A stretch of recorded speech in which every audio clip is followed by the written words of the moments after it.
Go ahead and call the meeting to order for Wednesday, June 7th, 2023. It is 7:02 p.m. Mrs. Rosnaya, will you call the roll, please? Mrs. Crawford? Here. Mr. Curtis? Here. Mrs. Davis? Here. Mrs. Travis? Here. Mr. Howard? Here. And for those that are able, please stand and join me in the Pledge of Allegiance.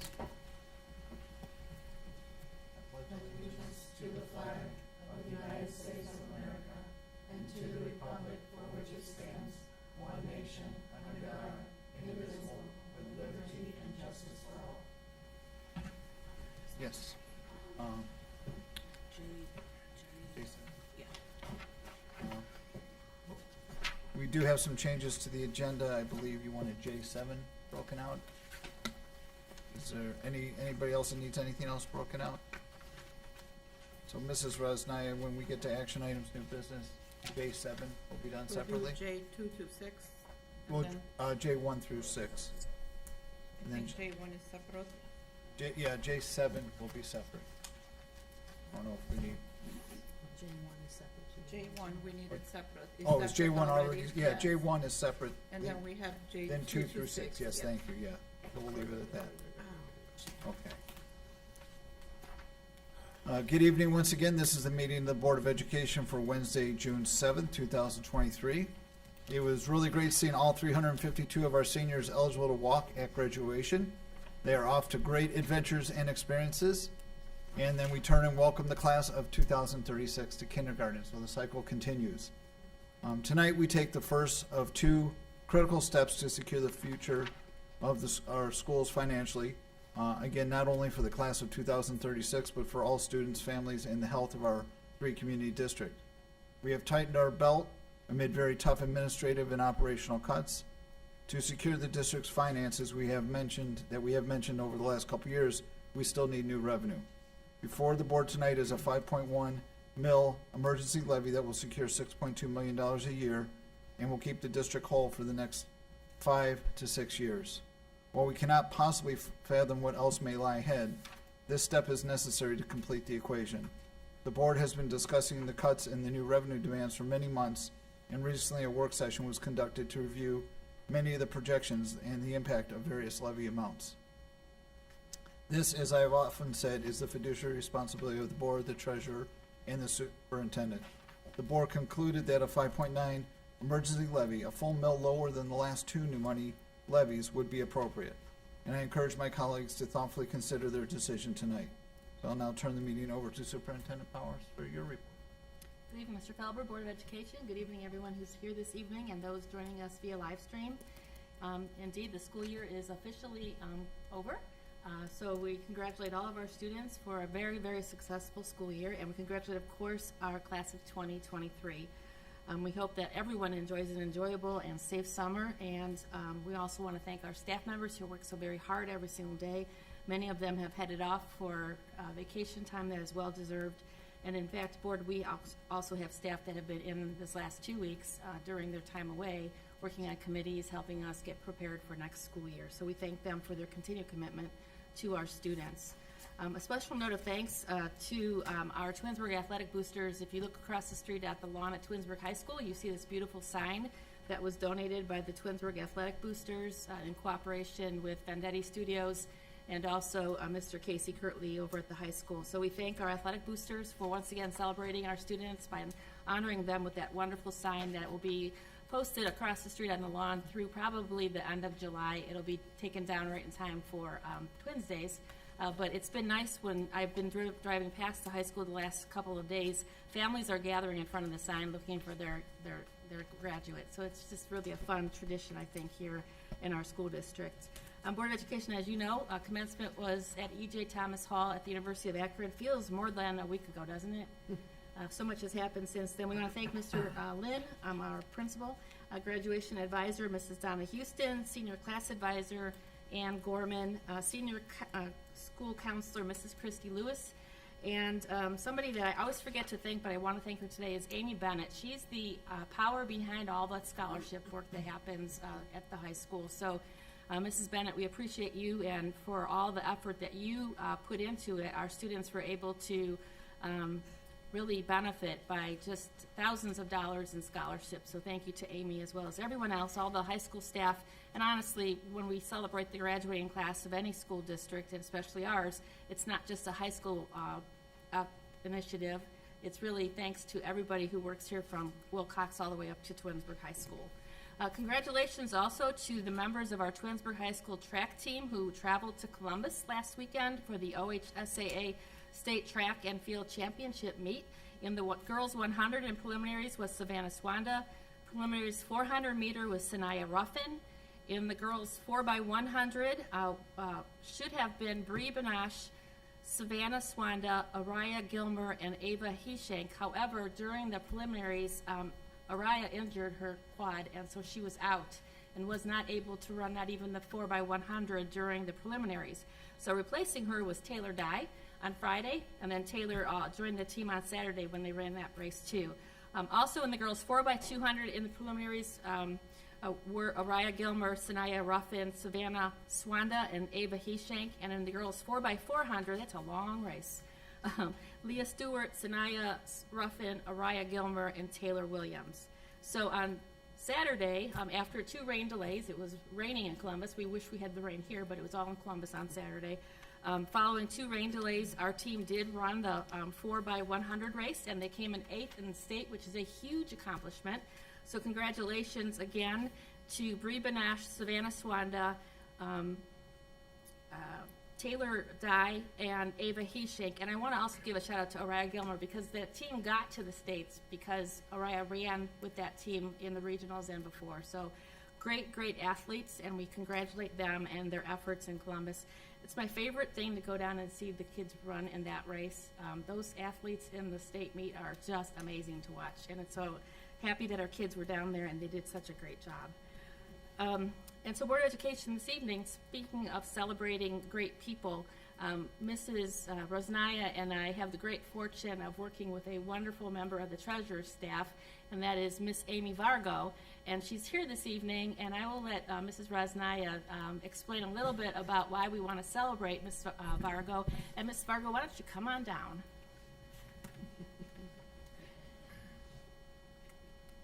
Come on up here. Come up here.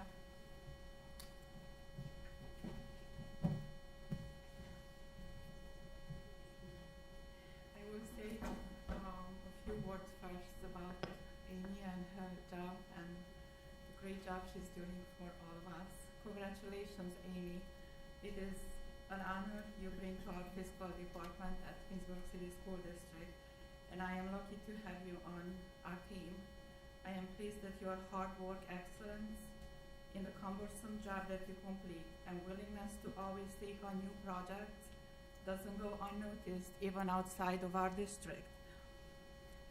The award that Amy received is called Paulette Gansel Award, and it is awarded by our ITC Center, Neonet, once a year to one of all of their schools' fiscal staff members.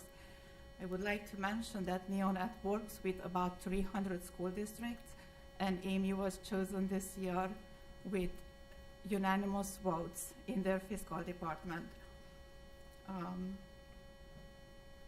She worked closely with them on the retro pay with the support staff employees this spring, and it was a true challenge to trick the system, our new system that is payroll software, to figure out the contract changes mid-year when including a retro pay calculation.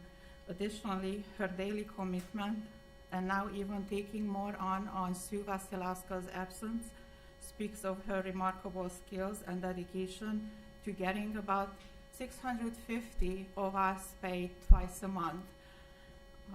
A lot of work goes and detail, attention goes into that work.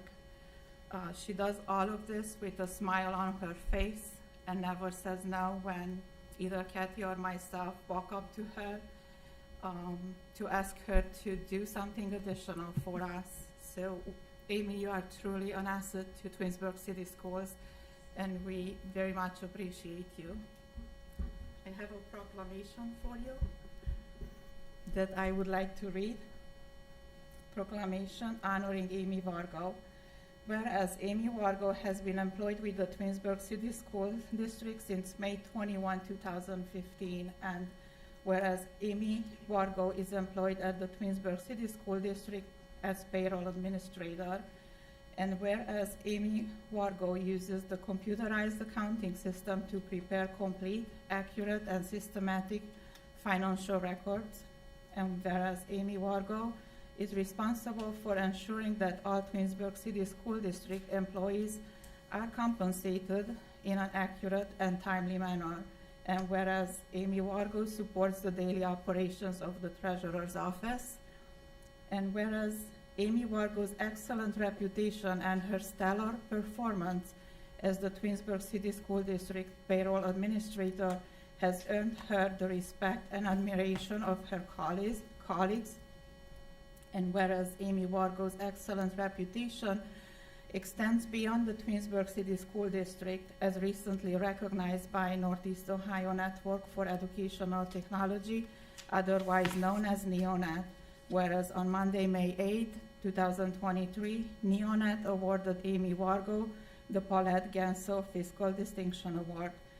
Now therefore be it resolved that we, the members of Twinsburg Board of Education, along with Superintendent Catherine Powers and Treasurer Julia Rozhnyai, do hereby honor, celebrate, and thank Amy Wargo for her dedication to the Twinsburg City School District through her stellar performance in fiscal reporting and payroll administration, and we congratulate Amy Wargo upon her recognition as the 2023 Paulette Gansel Fiscal Distinction Award recipient. Thank you so much, Amy.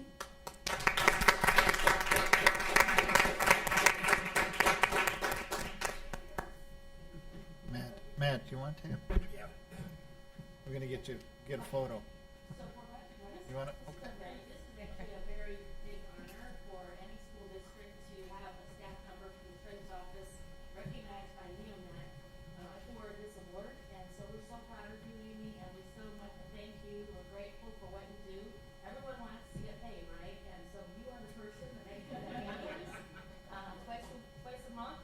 And this year with the negotiated contract with our support staff, lots of the calculations had to change, and that's a lot of work on your behalf. So just know that we recognize that, we appreciate you, and we thank you for always being accurate, answering so many questions, and just being a great colleague to everybody who works in our district. Thank you.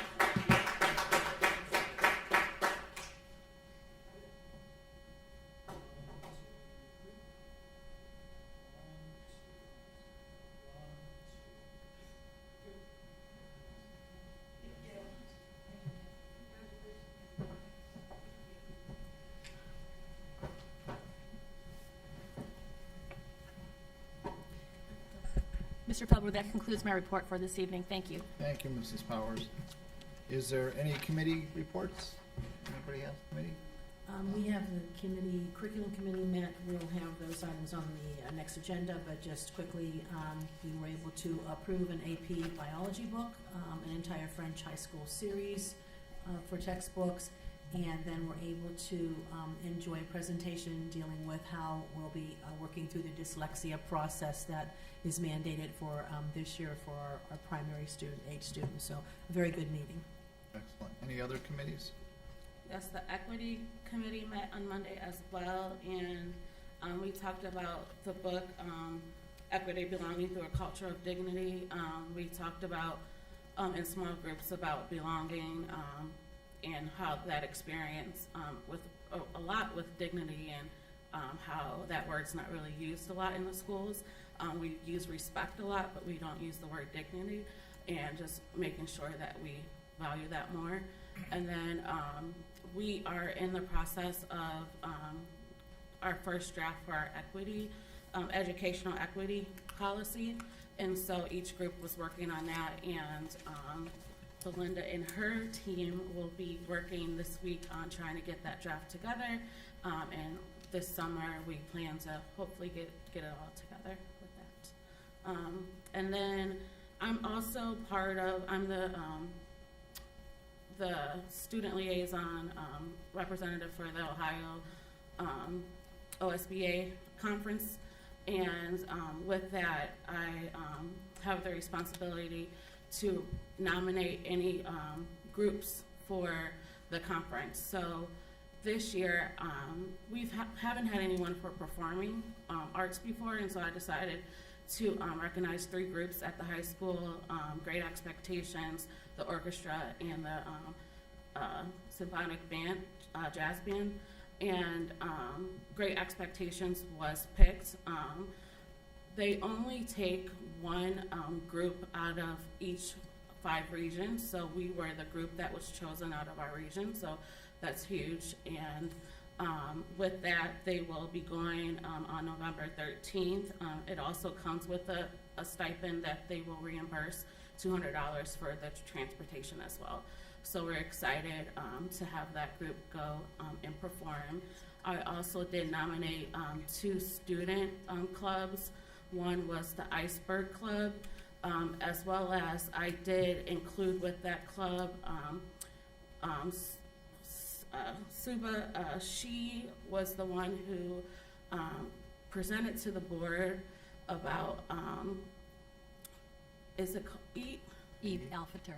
Yeah, about that holiday and how we did a survey last year and tried to see how many of our students, recognize that holiday and take it off. And so with that, she came and did an excellent job and presented.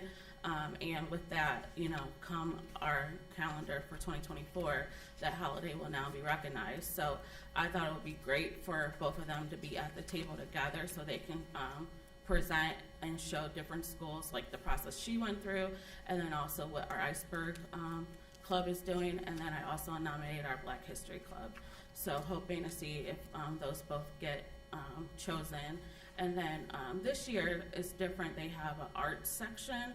So I'm gonna look to see if we can get a blackboard out to our students to see if anyone's interested in submitting some art for the conference. That's really cool that Great Expectations gonna be there. Yeah. The Business Advisory Council also met on May 30th, and after updates and approval of minutes, Alex Popovich, on one of his many duties as far as the Connections Program Coordinator, I guess that would be the right title, and Tony Clues from CVCC, our liaison there, gave a very detailed recap of 22 and 23 school year, talked about career readiness. There was a very detailed infographic. And I'm sure if you want to spend about 45 minutes with Mr. Popovich, he'd be glad to take you through that, and gave us a nice summary of the program and the projections moving forward. And then the meeting was concluded after discussion about the dates for 23 and the remaining meetings for 24. And that was it for Business Advisory Council. Is there any other committee meetings? No other meetings that I know of, but I just wanted to comment on a couple of things, actually both of which were what Mrs. Crawford reported on. The student achievement liaison position has been in place like forever, but we haven't really had a whole lot of activity or representation in OSBA conferences since I've been going, and that's been a lot. And so I just wanted to commend you for, getting not one, last year, but now, we got a lot more involvement in that conference, and it's just great. It's a great experience, but it's a great experience for our students and our staff to be recognized and get some exposure down in Columbus. And 2, with the equity piece, it's been a long journey.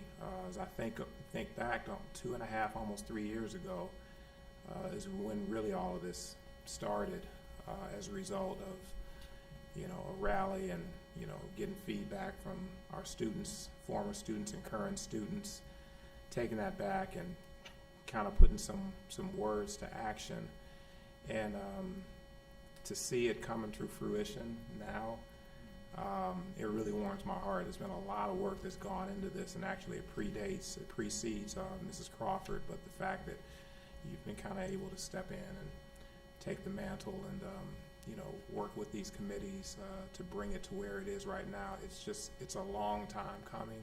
Still a lot of work to do, but a lot of work has gone into it. and it's beginning to take shape. And so I really appreciate the efforts of you and also the administration and the district as a whole. Thank you. If there's no other committee reports, Mrs. Powers, going to administrative report. Thank you.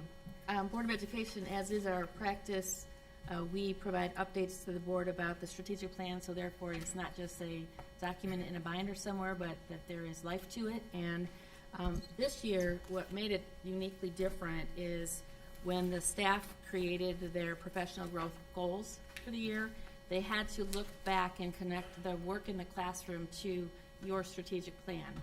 So not only is this an administrative look, but just know that this happens to be connected to every classroom in the school district.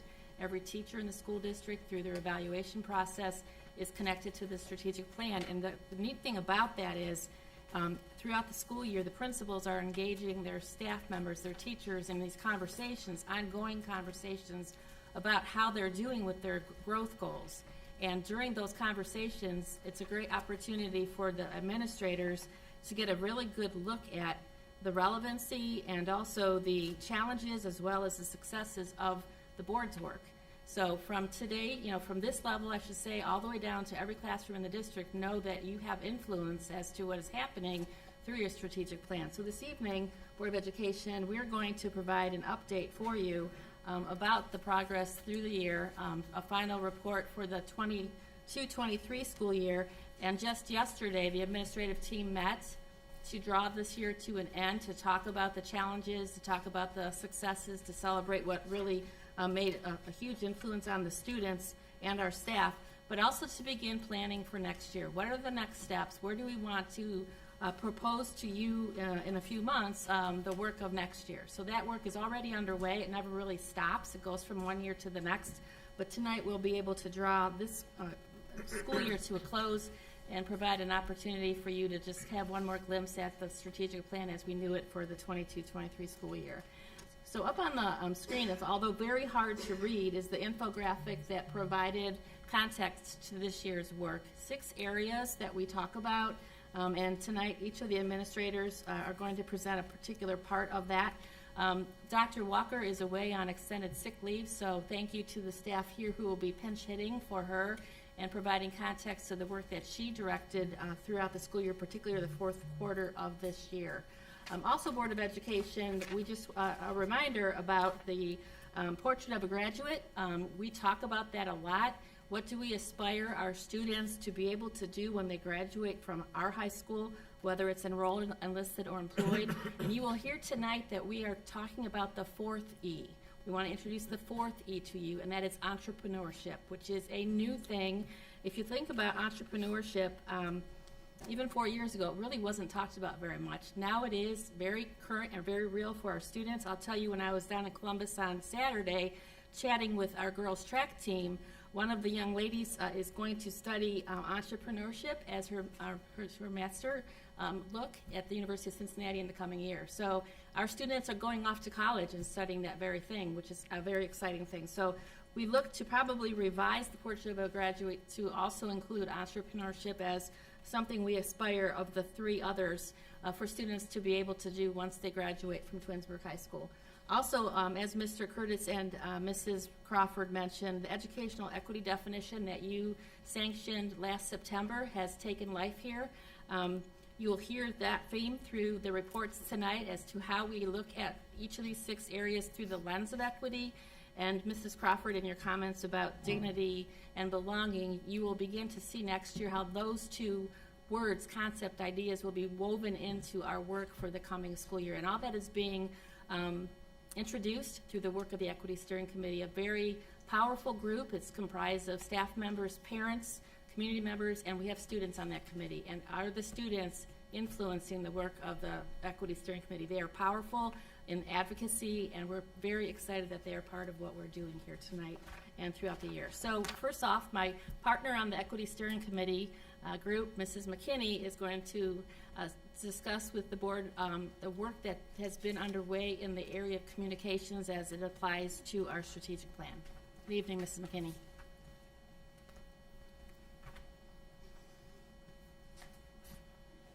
Good evening, everyone. Good evening. Thanks for giving me an opportunity to share the Communications Action Plan as part of our strategic plan. During the 2022-23 school year, we had 4 goals. And the first goal was communicate to the greater school community, including parents of graduates and alumni, and collaborate to determine ways they can positively impact our current students. That goal was met, and I'll give more information about that. Our second goal, continue community engagement as it pertains to the Tiger Legacy Project to inform decisions regarding a possible bond issue. That was met as well. Even though that's ongoing, the first 2 goals are ongoing, but we have met in terms of getting started. Engage in a full-scale crisis drill with community partners, and then revise the district's crisis communications plan following an evaluation of the drill and the district's response to it. And that goal was also met. Establish an equity steering committee and develop the committee's structure and processes by which recommendations will be made regarding educational equity. That goal has been met as well. First goal, communicate to the greater school community, including parents of graduates and alumni, and collaborate to determine ways they can positively impact our current students. We are reaching out to our alumni and parents of those graduates with our app, our mobile app, also via weekly updates from the superintendent, via Blackboard Connect. Also, the Business Advisory Council is being utilized to assist our students with career connections going forward. Social media update. Initially, some years back, when we started our social media goal as part of communications, we were only doing Twitter. And then we added Facebook. And now we're very progressive because now we've added Instagram. So for Facebook, our total followers this year was 753, total likes 1,600. And the most liked post was the post about Mrs. Loudon, and I think it's on Instagram as well, Mrs. Loudon and Mrs. Williamson Hunt being the administrators at the high school. And also the staff spotlight on Kale Benzie was the most liked post on Facebook. For total followers on Twitter, we have 529. We've had a total of 509 likes. And most liked posts were the encouragement to vote and also our Veterans Day. Now these numbers look a little low, but we talked about this in our strategic plan. Well, let me finish and then I'll tell you what's really going on. Total followers for Instagram, 639. Total likes, 2,100. Most liked post was, of course, the retirement post. Now, again, we talked about these numbers and thought, wow, these numbers don't look that hefty. But we started to think these are the Twinsburg City School District numbers. All of our buildings have their own numbers, and those get a little more traction than just the general district. So the data is kind of misleading, and we talked about, as Mrs. Power said, going forward, making some changes. We will probably report our analytics by building next year, because as we looked at that, we said this is just not as accurate as we'd like it to be. Okay, but we are definitely a social media presence.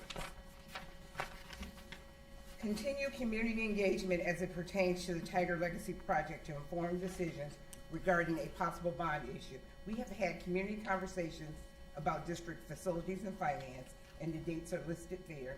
We've had, Mrs. Powers was on Twinsburg Schools Today. The November edition was all about the Tiger Legacy Project as well. Finance committee meetings are listed, the most recent one being May 15th. Building and Grounds Committee meetings, and those dates are listed there. A Board of Education work session, more recently, May 31st, and a Facilities Action Plan meeting, June 8th. We also communicate about the Tiger Legacy Project in our district newsletter, a quality profile, and also our calendar. Not so much that project, but the financial health of the district to inform persons about the viability of that project. And then engage in a full-scale crisis drill with the community partners. We did this on October 5th, 2022.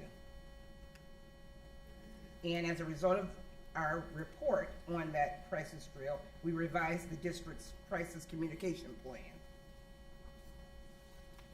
And lastly, but certainly not least, our goal to establish an equity steering committee. And as Mrs. Powers stated earlier, she and I are co-chairing this committee. Board member Rhonda Crawford is also on that committee with us. We've had several meetings. We're in the process of finalizing our draft equity policy that we will be presenting to you by the end of the summer. And our last meeting was June 5th. And that is the communications update. Thank you so much for your time. Thank you. Good evening, Board of Education. Now we're going to move into the 21st century teaching and learning. The Curriculum and Technology Office prides itself on seeking feedback from staff and students at various points through the school year. Through the lens of educational equity, staff were surveyed to determine support and tools a teacher might need to improve student achievement for all students. Results of this survey indicated that personalized professional development was necessary to meet the varying needs of each teacher's professional growth plan, sometimes referred to as a PGP. Therefore, we offered support for teachers in various areas. For example, we offered support in using data to conference individually with students, as well as make informed instructional decisions, blended learning, instructional strategies, social and emotional learning, PBL, and STEAM opportunities for students. End of the year staff survey data determined that 86% of the teachers felt that they met their professional growth plan, and then 14% felt they made good progress. So all in all, that was 100% of our staff. Not one teacher reported being unsatisfied with their progress, so to us this is a huge celebration indicator, and Mrs. Powers mentioned this at the beginning. Staff feedback also mentioned that they would like to keep our district initiatives the same for the 23-24 school year, and also that will allow them to hone their skills and craftsmanship within the initiatives. Additionally, staff were asked about educational barriers that they felt might exist within the Twinsburg City School District and potential solutions for removing the barriers. Results of the survey indicated a potential barrier may exist related to discipline at all levels, and work started on that last week. Students within the Twinsburg City School District were also surveyed about the process to remove barriers that impede participation for all students. Students overwhelmingly agreed that the Twinsburg City School District offers a diverse array of extracurricular activities and opportunities. Did I just say opportunities and opportunities? I'm sorry if I did. Sorry. Lots of. Woo. Most students felt that the Twinsburg City School District is culturally responsive regarding representation in classroom materials like textbooks, short stories, novels, videos, classroom discussions. However, students felt that we could continue to grow in that area, and we agree with that. An overwhelming majority of the students felt that barriers do not exist within the educational experience, and that was at 83%. When asked about plans after graduation, only 12% of the students in grades 7 to 12 were not sure what they were going to do. That was down from 15% in the fall, and that we only had if they wanted to be enrolled and list employed, and next year we will add if they think they're going to be an entrepreneur. And that successful indicator in our goal for this year is a perfect transition to have Mr. Popovich talk about tonight's part of the presentation related to careers.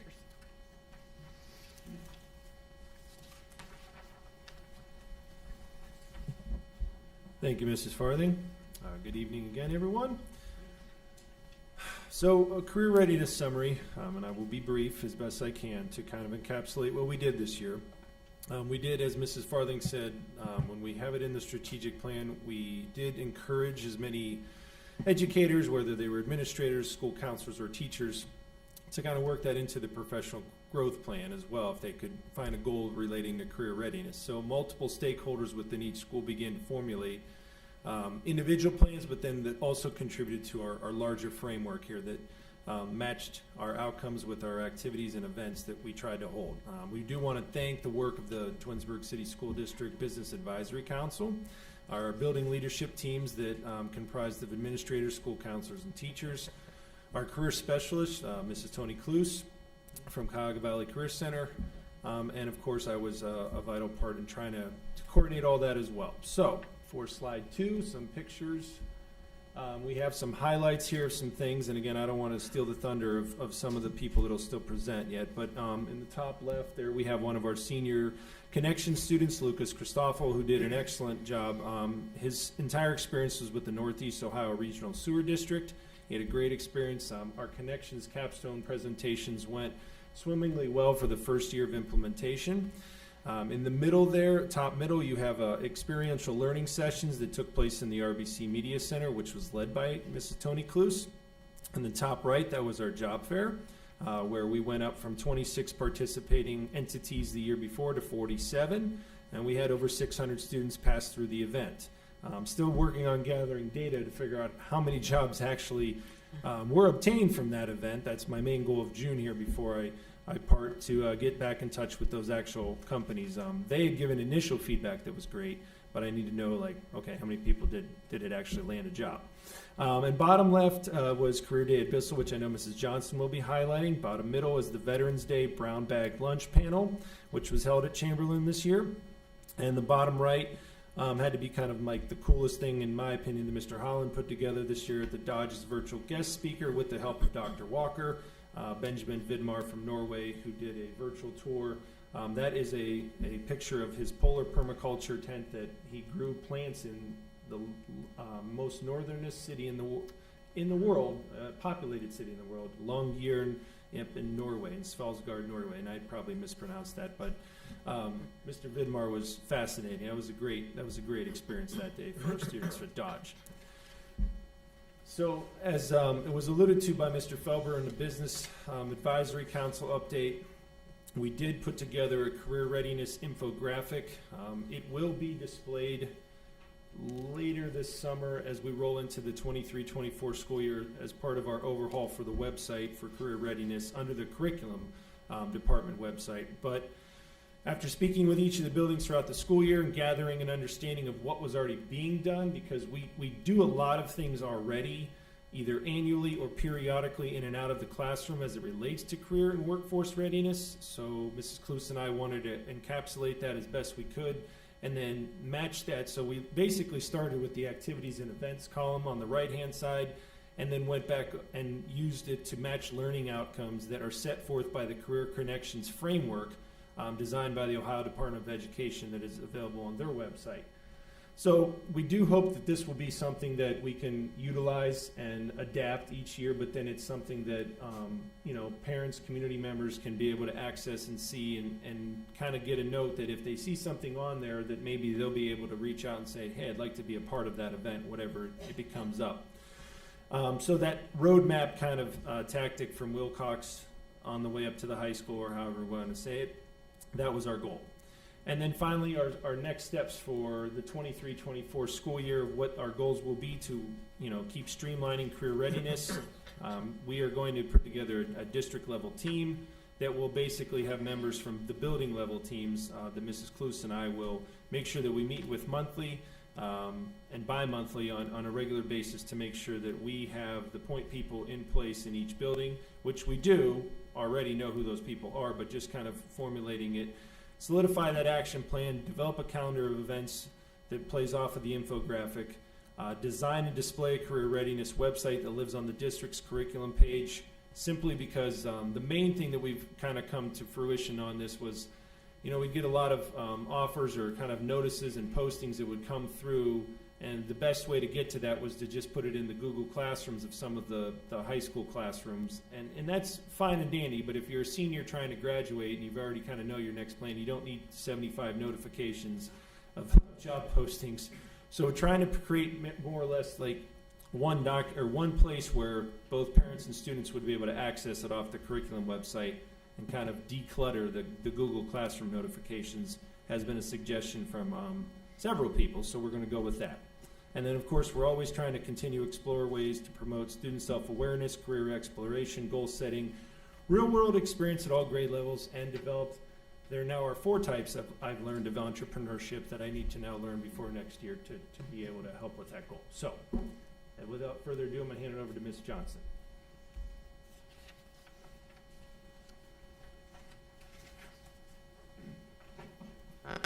Good evening, everyone. Thanks for having us today, and thanks for allowing me to speak a little bit about Samuel Bissell Elementary School. So this year was so exciting for us to really get back into inviting our parents to come in for our career day. We had 115 presenters, and it was totally awesome for our students. They had the opportunity to hear from many different presenters about different careers and opportunities that they have coming their way, excuse me, as they get older. And so we had people come in to speak about being an attorney. We had a writer who wrote on the Marvel and Star Wars cast, and we had a professor from Kent State University. I mean, I could go through the whole list because I was excited about it myself, just like the kids were. But for the kids to be able to hear the different opportunities that are out there for them, it was a really great experience for all of us at Samuel Bissell Elementary School. I just want to list a couple more because, again, it was just an awesome day. This happened in one day, by the way. So our whole morning, students had the opportunity to hear from different, classrooms were assigned different speakers.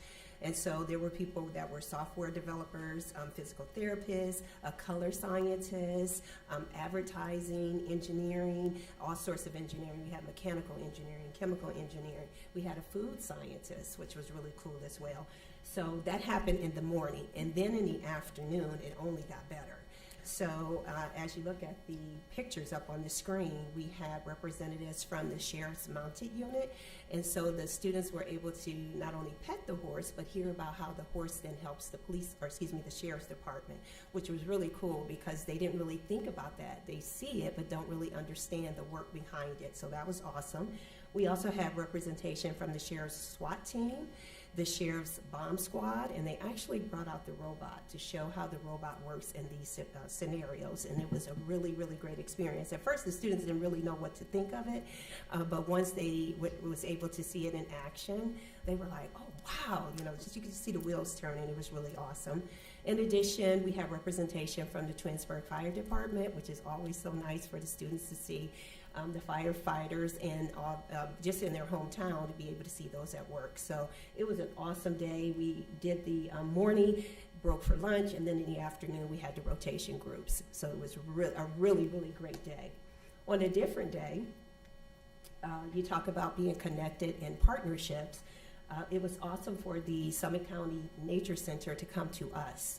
And the students learned about the food chain and about the importance of nature and how that is, how we welcome that in our everyday life. And they were able to participate during the presentation. So that was fun as well. In addition, we had the Great Lakes Science Center come to our school. And they talked about fire and ice. And as you can see, dry ice was used in the slides that are presented on the screen, but they also did a presentation on fire and how you can mix different chemicals to form different colors. So you're talking about a 2-week period of time where students had the opportunity to learn different things, engage in different careers, and understand how different things work together to make a whole. They were able to see that from start to finish, whether it was Career Day or we ended with our partnerships with the Nature Center and the Great Lakes Science Center. So it was an awesome experience. And you talk about staying connected with our community. We were really connected during this time. So it was awesome. Last 2 weeks of school, we had some other things happening in there, but you talk about entrepreneurship. I know this is not on my slide, but in 3rd grade, we had some entrepreneurs this year. Our 3rd graders were producing bookmarks and selling those. And so that was an interesting conversation for all of us. So entrepreneurship also starts down at the elementary level. So at this time, I'm going to turn it over to Mrs. Turner, and she's going to talk a little bit about student growth.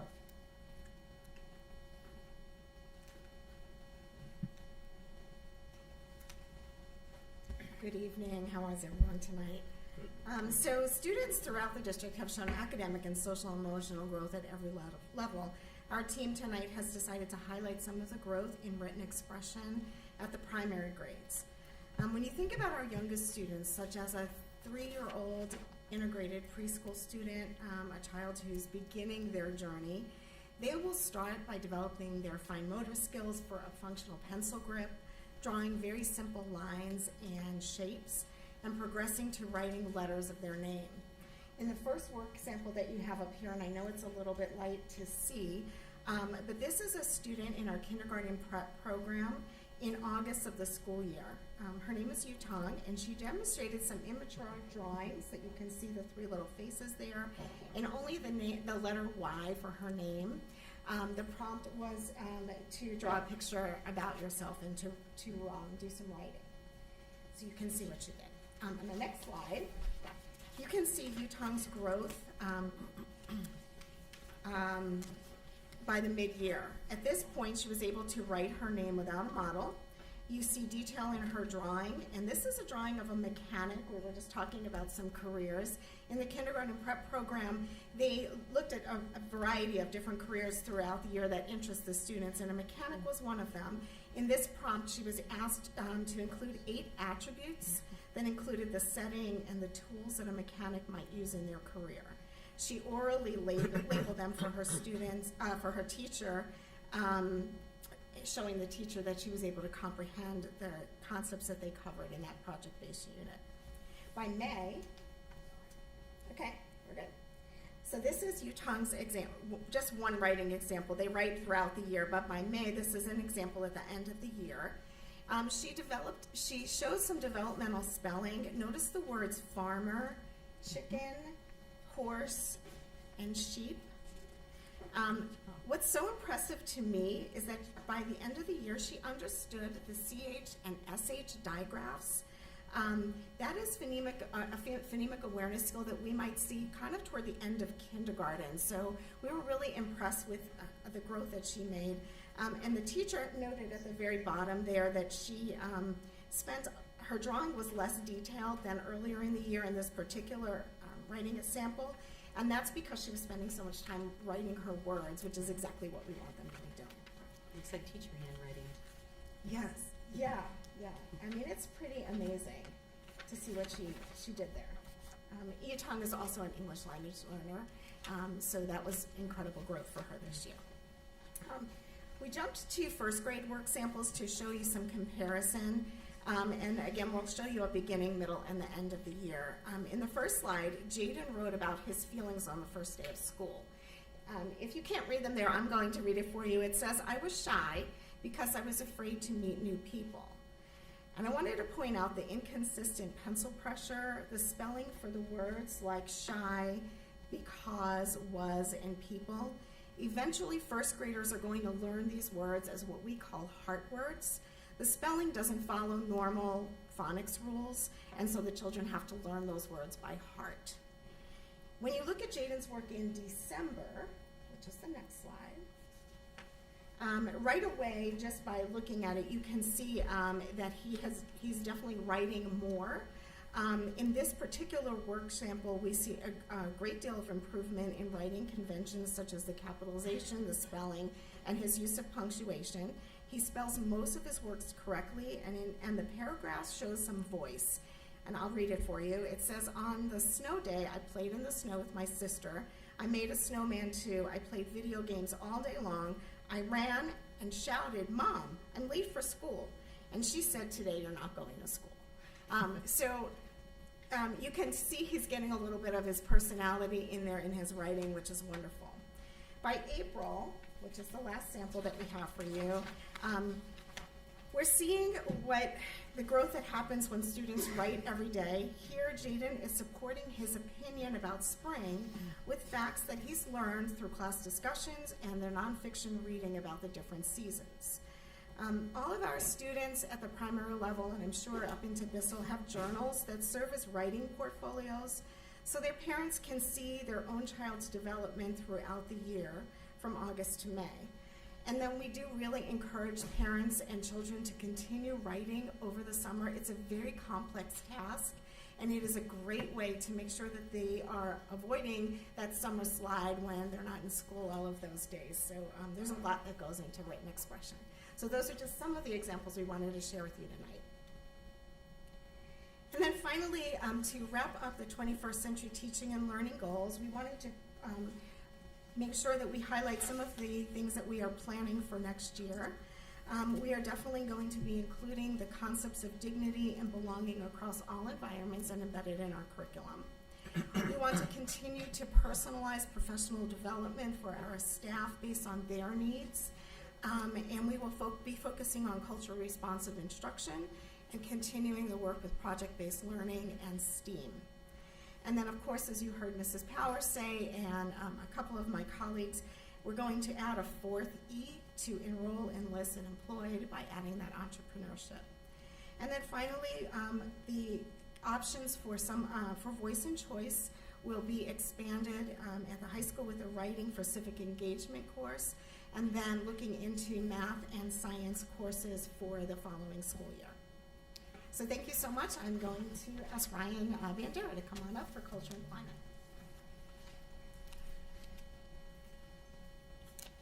Thank you, Mrs. Turner. It's so great to see how much our preschoolers all the way up through our oldest students are doing in the curriculum levels.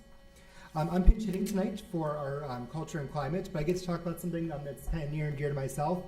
So overall, our culture and climate goals include increasing our mental health awareness through a successful implementation of our social emotional learning curriculum, which Mr. Lynn's going to talk to you about a little bit later, along with Mr. Reese. And then I'm going to talk a little bit about our MTSS process, which focuses on equity. And I'll dig into that a little bit more, how we are supporting our students in our MTSS. And just because we have too many acronyms in education, MTSS stands for Multi-Tiered Systems of Support. So we talk about multi-tiered systems of support, and this has had many different names and titles throughout the years. We've talked about RTI, we talked about PBIS, again, enough acronyms, but we talk about these different areas, and they kind of fit under this overall umbrella. How do we support students, and what's the best way to support students under that umbrella? There's multiple sides of it. There's the learning side, which focuses on academic supports, and there's different tiers of those supports for students. And then there's also the behavioral side and the social emotional side. And all of those things fit under that nice umbrella to help us create a well-rounded whole student, Twinsburg Tiger student that we're proud to support. So back in, I believe, early May, the board authorized us to use some of our ESSER funding to conduct an MTSS audit to look at our processes across the district and find ways to bring unity to those processes. And we were able to, we're in the process of doing this still. Actually, this morning I was meeting with one of our consultants from the ESC to discuss this and how we're kind of our steps along the way. But they've looked at it from two different lenses. They've looked at it from that PBIS lens, and we're proud of our PBIS teams throughout the district who have all applied for recognition at the state level, and we'll find out a little bit more about that in the fall. They've helped us, kind of coached us along with that. I was very proud this morning that our consultant had told us she could definitely tell the districts that had some coaching along the way, and we were one of those districts, and she was happy to see the work that we've come up with our PBIS groups, and I'm excited to see what the results will look like in the fall. And then we also look at the academic side of it. We look at that academic side and how are we providing those supports to students. Coming in new to the district this year, I was pleased to see so many great things happening at each building, how many ways we're supporting our students. But we're also talking 5 different languages in each of our buildings at times. We have watch meetings, we have academic concern meetings, we have all these different types of meetings which are all supporting students, but we're not all calling it the same thing. So we want to build that consistency, we want to build that same language, where if we're talking about a student at Wilcox or we're talking about a senior at Twinsburg High School, we're talking that same language, and parents are familiar with that language and know how to get support for their students. Ultimately, this leads into my area of special education, where we're trying to look at those special education numbers and making sure we're truly identifying the students that truly need the support, and then providing those universal accommodations for students that maybe it was supported in the classroom setting. So we are talking about those things under that overall umbrella of MTSS, and I'm going to turn it over right now to Mr. Reese, who's going to talk to us a little bit about social emotional learning curriculum and what they've been doing at RBC this year.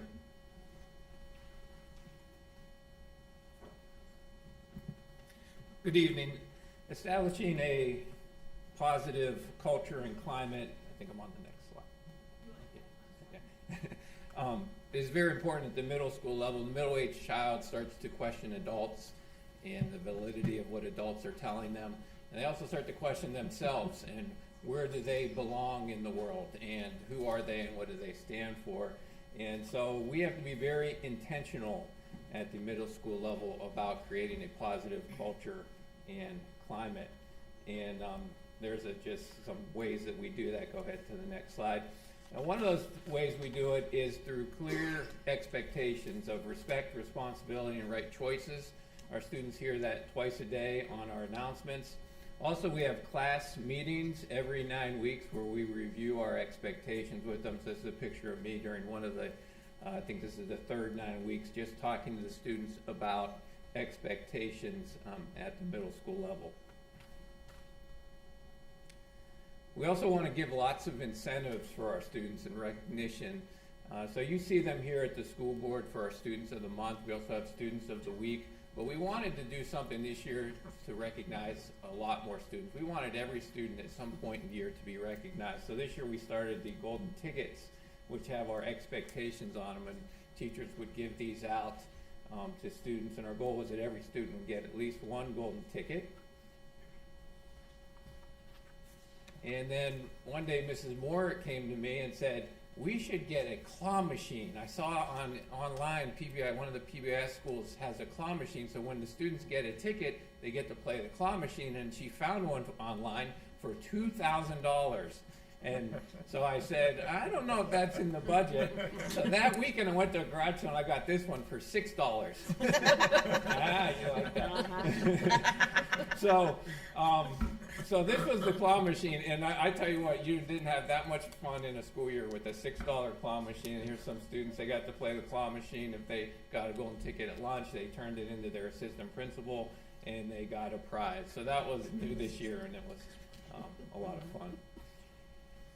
We also want to connect students in some way, and a lot of our students participate in athletics or clubs.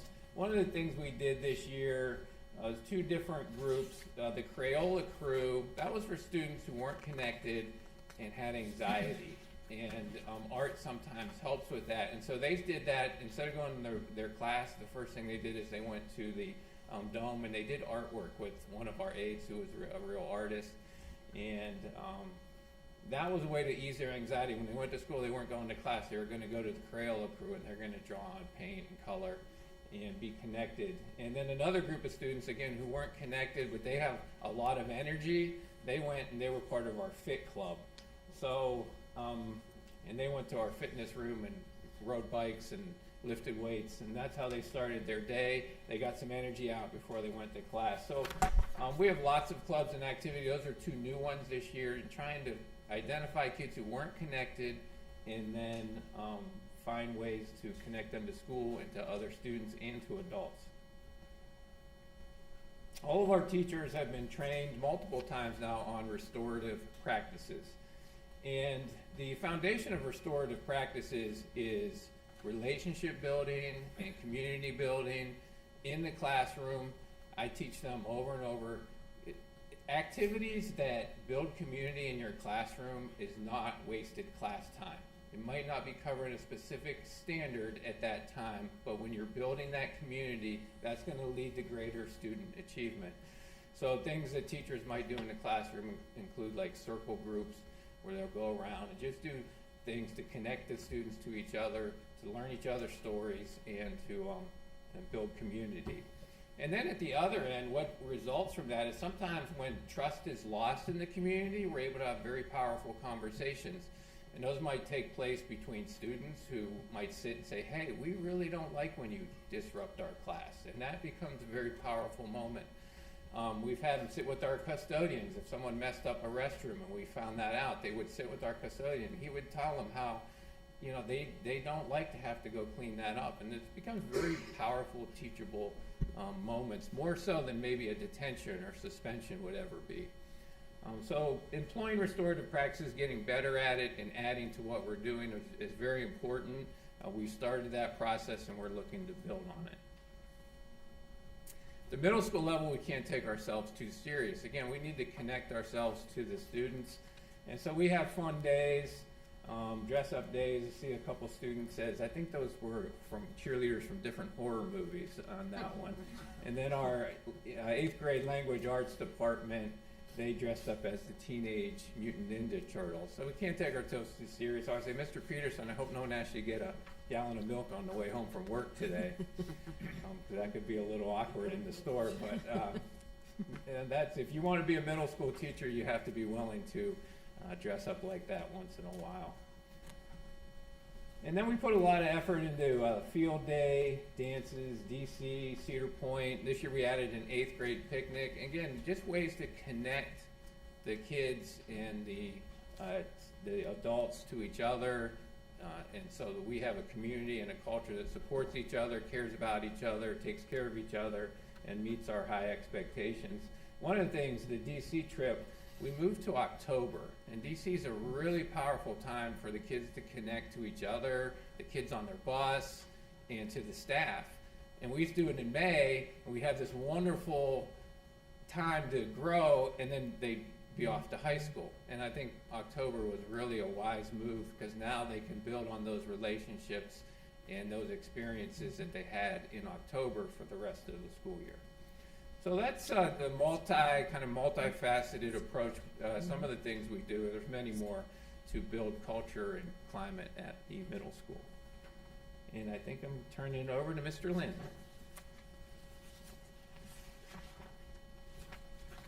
Thank you, Mr. Reese. Good evening, everyone. So I'd like to thank Ms. McKinney for highlighting that the most liked post was Mrs. Hunt being selected as the new high school principal. So I'm not bitter. It's okay.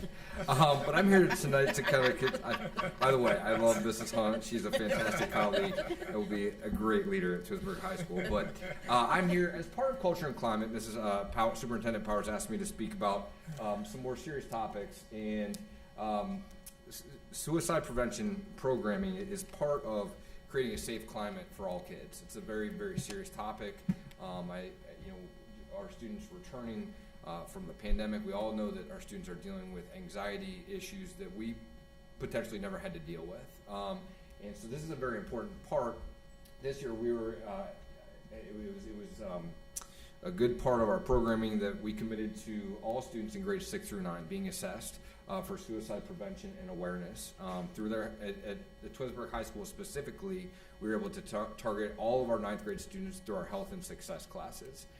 We partnered with Life Act, which is an outside organization that comes and they do the presentations, which is very important. There's many vendors, so you have to be very comfortable. It's a sensitive topic. There's a lot of things that come into play.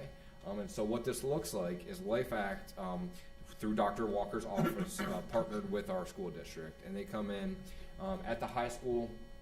They said they needed about 90 minutes to give their presentation, and they give their presentation, and they're trained in that presentation. Some things that are very important, it has to be in small groups. It has to be in those classes where kids are comfortable. And at the end of that, there's a card that students fill out, and they indicate, questions about the content area, if they have questions, if they're feeling unsafe, if they have general questions, or if they've ever indicated some type of self-harm or elevated risk. The Life Act counselors take those cards. Of course, anonymously, student confidentiality is key in all of this. And again, not just happening at 9th grade, it happened at grade level 6, 7, 8, 9. And then they liaise with our counselors and our Beachbrook staff.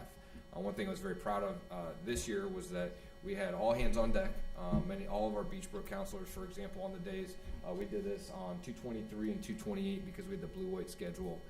We had all of our Beachbrook counselors up there because you might have an elevated risk and you don't know. We also intentionally and specifically moved our students to hear those presentations in periods 1 through 3, because the last thing you would want to have is have a student who indicated elevated risk and you can't speak to them prior to them going home.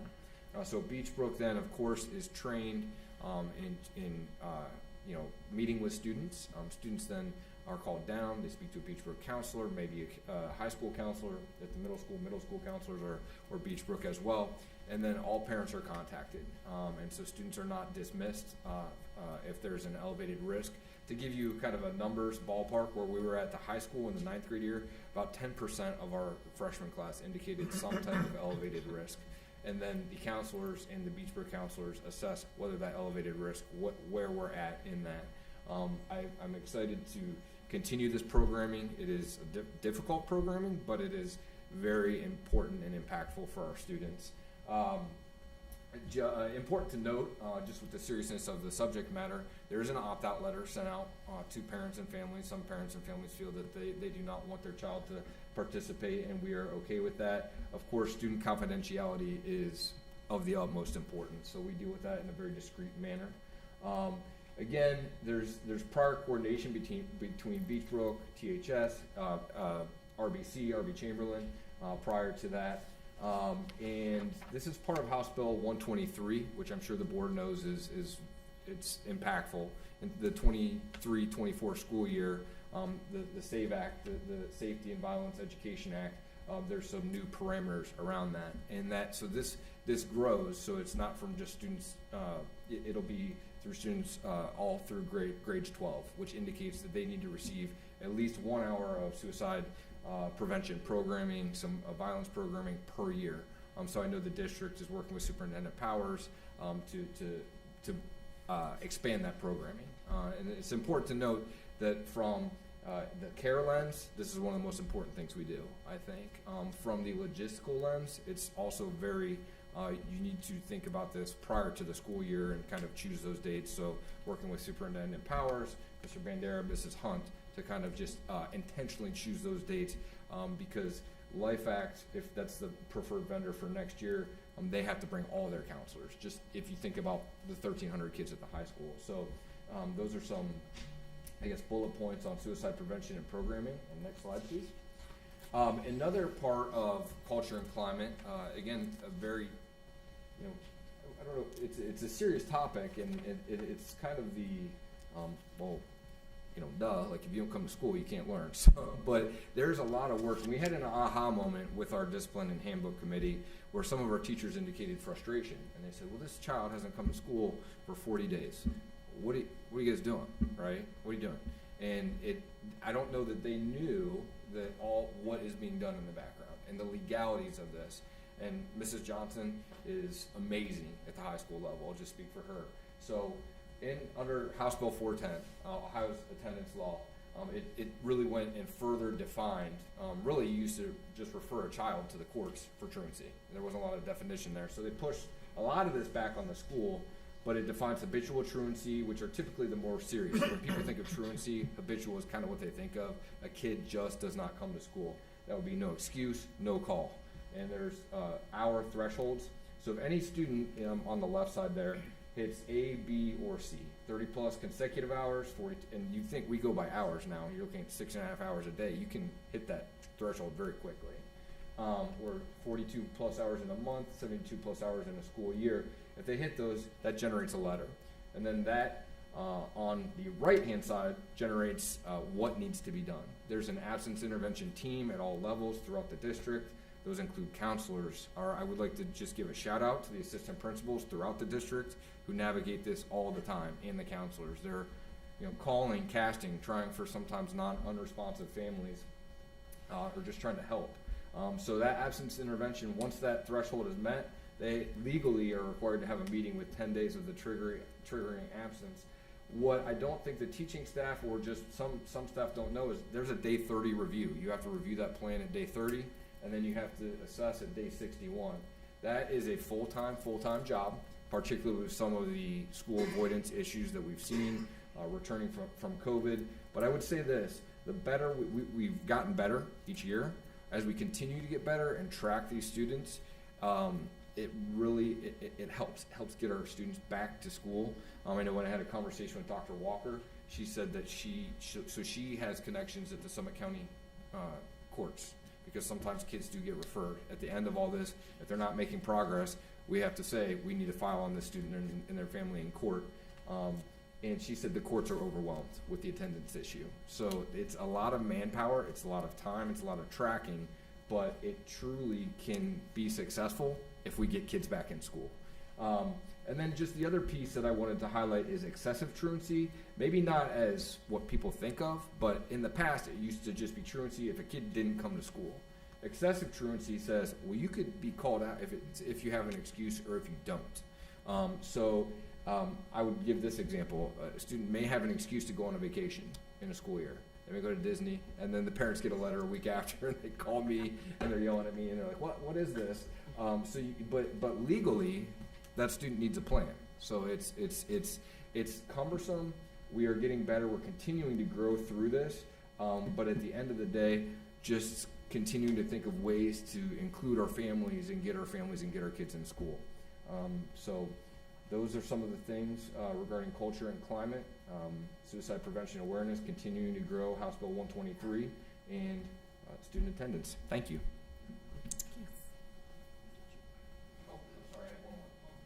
Sorry, I was trying to get off the mic. Part of the House Bill 123 is that school districts are required, as many of you know, to purchase or have a 24/7 hotline. Our vendor, or what we use, is a Safe Schools helpline. That is an anonymous tip line. That is 24/7. I spoke about this at our safety and security roundtable at the beginning of the year when we had some safety and security concerns. All the district representatives, all of the principals, all the assistant principals, and what that looks like. If someone thinks of a threat at 2 a.m. in the morning and they text you at 2 a.m. in the morning, or they text Safe Schools hotline, that's what it is. And so it's our job, I think, has become more 24/7 than it's ever been before. And that's just part and parcel of, I think, maybe where we're at in the world. Some statistics that you can see from here is it categorizes, and the good thing about the Safe Schools helpline is you can work through it with your team, but you can see that the other events is kind of the biggest one. It's the blue up top, and so those are some, and then it's categorized by event, threat of violence, aggression, all those types of things. And you can see that it's other. Sometimes those come in and they mean nothing, but it does trigger an investigation, and you cannot miss on any of these threats that come in. The other piece then, it says by source, which I found interesting, and we live in a text-heavy world. In my mind, I'm going to call the hotline, or I'll get on the computer and type an email, but you can see that approximately 75% of the people that contact the Safe Schools hotline, and that is available on our main webpage, so people are very familiar. I think they have access, and we've grown through that, but they text that to the hotline. So those are just two statistical points to look at. So thank you very much. Mr. Bandera?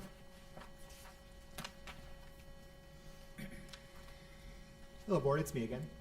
Get to talk about next about our safety and security plan, which leads right into, which is a good lead up from Mr. Lynn talking about what's happening safety security wise. I'm proud to say that we had 3 overall goals for our department for safety and security this year. One was embracing that student voice in our principal advisory councils. The second one was to collaborate with the community and law enforcement agencies in our full-scale safety drill, which Mrs. McKinney talked about earlier, and in our threat assessment teams. We have met, but this is ongoing work, so we're going to continue working on these goals throughout the next year and probably beyond that. Safety and security is a big priority for our district. One of the things I wanted to show here is some little pictures of our students kind of interacting in a safety and security way. At the State of the Schools address, we were able to hear from all levels of students. A lot of them were part of our principal advisory councils who had to talk to us at the State of the Schools address. The board earlier this year, or actually last summer, authorized us to have school resource officers in all of our buildings. And that was a huge sense of security for our staff, and they've become part of our school culture. And I really love that. You see one of our school resource officers participating with our preschool students right up there, and our other school resource officer participating, right on the track with our students, and honoring our students who won the 4x100 meter relay race. So they become part of our staff, they become part of our foundation here, which is exactly what you want from a school resource officer. Speaking specifically to principal advisory councils, those have now been kicked off in every one of our buildings, and now they're over for the year, but they'll be reestablished next year. So we have different ones at different areas. We have Wilcox, where they have their Smile Patrol, which we're great at the State of the Schools address with their yellow sashes, kind of reminding all of our students to smile and greeting all of our students and staff when they walk in the buildings.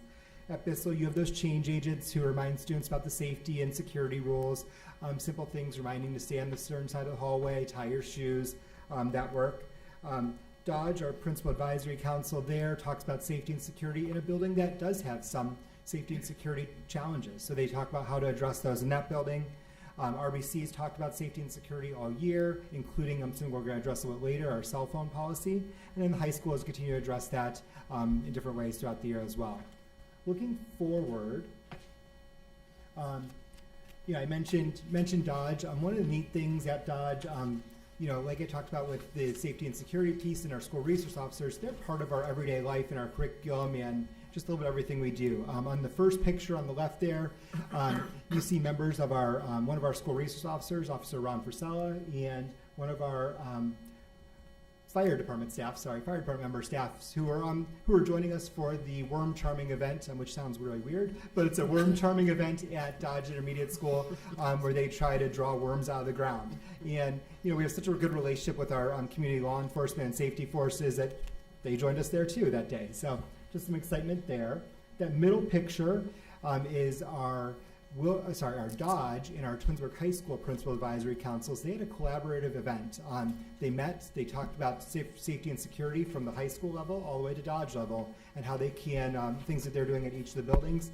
They finished with some pizza and a game of dodgeball afterwards, and they had a great time collaborating on that. So I love that different age partnership there.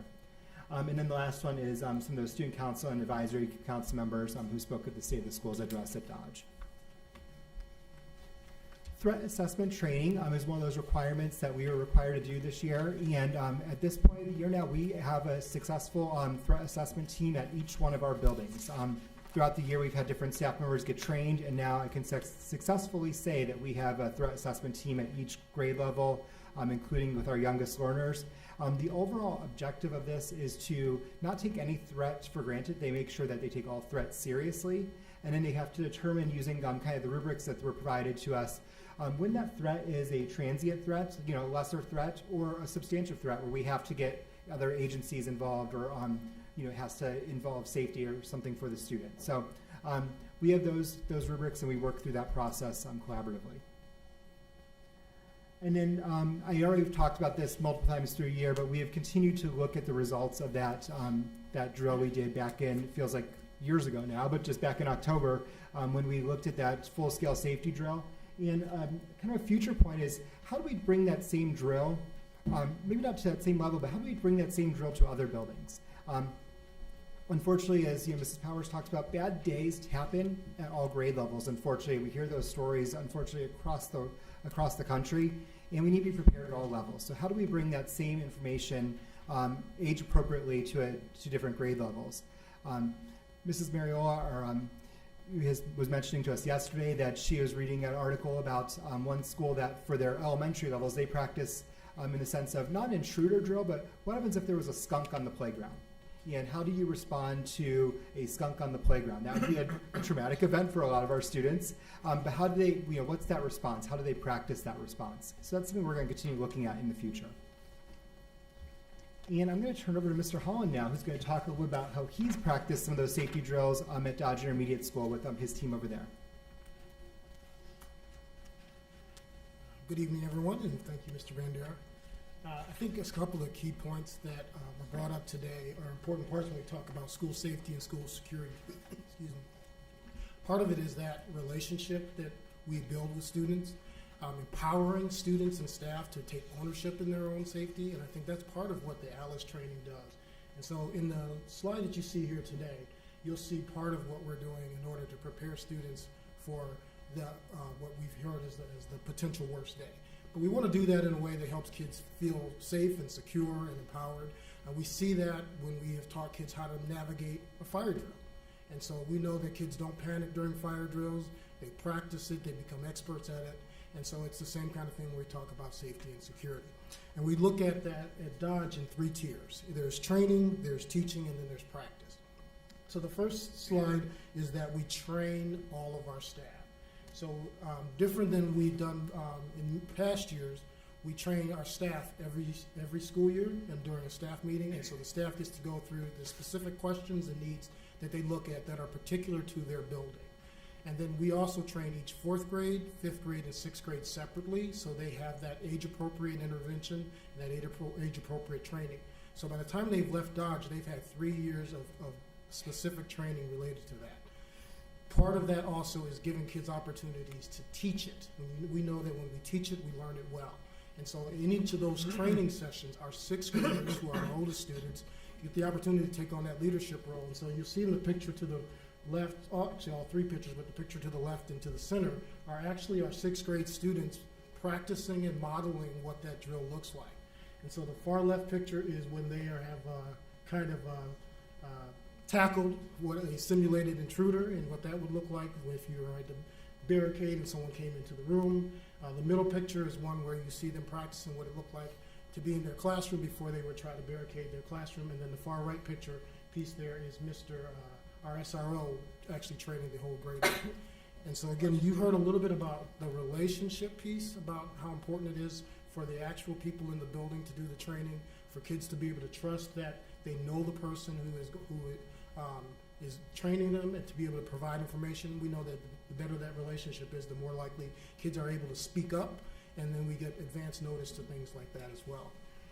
The last piece is practice, and we at Dodge just believe in giving kids extra practice. So I know that the state requires a minimum number of practices a year. We do 4 at Dodge.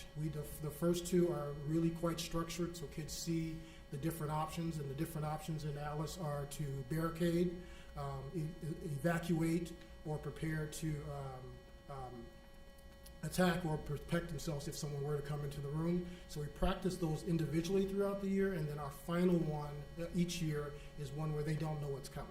And so the teachers and the students will have to respond to a situation that we give them in advance, so that not in advance, so that they have to respond accordingly. And in that final practice, the students and teachers will decide whether they need to barricade, whether they need to evacuate, and what that would look like in the various scenarios. And so again, we practice it so that students are not panicked when things need to happen. They are trained, they have the opportunity to think through different scenarios. And again, we found that is the same kind of situation when you do tornado drills, when you do fire drills. It gives them the opportunity for that experience prior to an actual emergency to keep them safe. At that time, I'm going to turn this back over to Mr. Bandiera. I promise this is the last time I'm going to speak tonight. So the last thing we're going to focus on safety and security is something that the board has asked us to look at for our policy committee, is looking at our updated cell phone policy. As most of us here, including myself, I'm using my slides on my cell phone, have our cell phones, and they become kind of that next appendage of our body that are just always attached to us. But how are we using them in an educational way, and how are we using them to support safety and security within our buildings?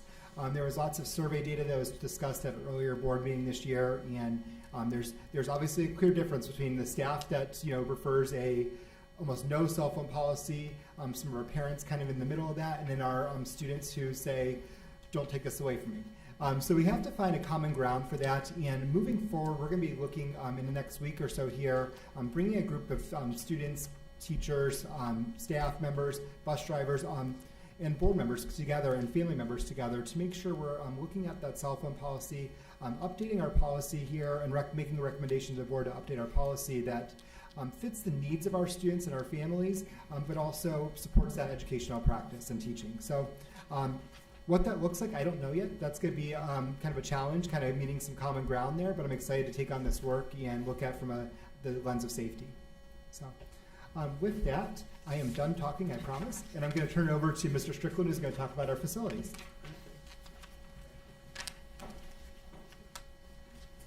Good evening, board, members of the community. If you take anything away tonight, can we talk more about worm charming at Dodge? Some professional development opportunities there, I think. So I'm going to talk to you a little bit about facilities tonight. And when we talk about educational equity, we've heard about a ton of great things that are going on for kids in the district, whether it's academic, athletics, extracurricular. But facilities ties in because we've got to cater to the needs of all students. Kids all learn differently, and they learn in different spaces, different facilities. So the goals that we had in my department for facilities this year, I'm proud to say that we've either met those goals, but some of them, as some of my colleagues have pointed out, they never really stop. So we've met the goals, but they're always in progress, and we're always improving. The first goal was to update our facilities master plan, really through the lens throughout the year that we're staying within budget parameters of the Permanent Improvement Fund. And I'm proud to say that we've done that. And we'll talk about ways that we've done that as my slides continue. The second point is update the master plan and include options for Tiger Legacy Project. based on community engagement. Mrs. McKinney had talked a little bit about that, about our work in that regard with community engagement. So we've met that goal, and that's ongoing. Develop projection models to determine how the economy impacts Tiger Legacy. Obviously, that's been a big part of the conversation all school year long with funding, and we have met that goal, and it's in progress because the economy, as you all know, it's sort of a moving target right now as inflation starts to settle down, and we're optimistic there. So we've updated that, but we're always looking at it. Continuing to pursue grant funding for building safety, security enhancements. I'm very proud of the work we've done there. We'll talk a little bit about that in the next couple of slides, but we've met that goal and in progress. And then completing the wayfinding signage throughout the district while improving banners, stop signs, all those sorts of things. We've met the goal with the wayfinding signage, and all the other signage is in progress for the month of June. Next slide, please.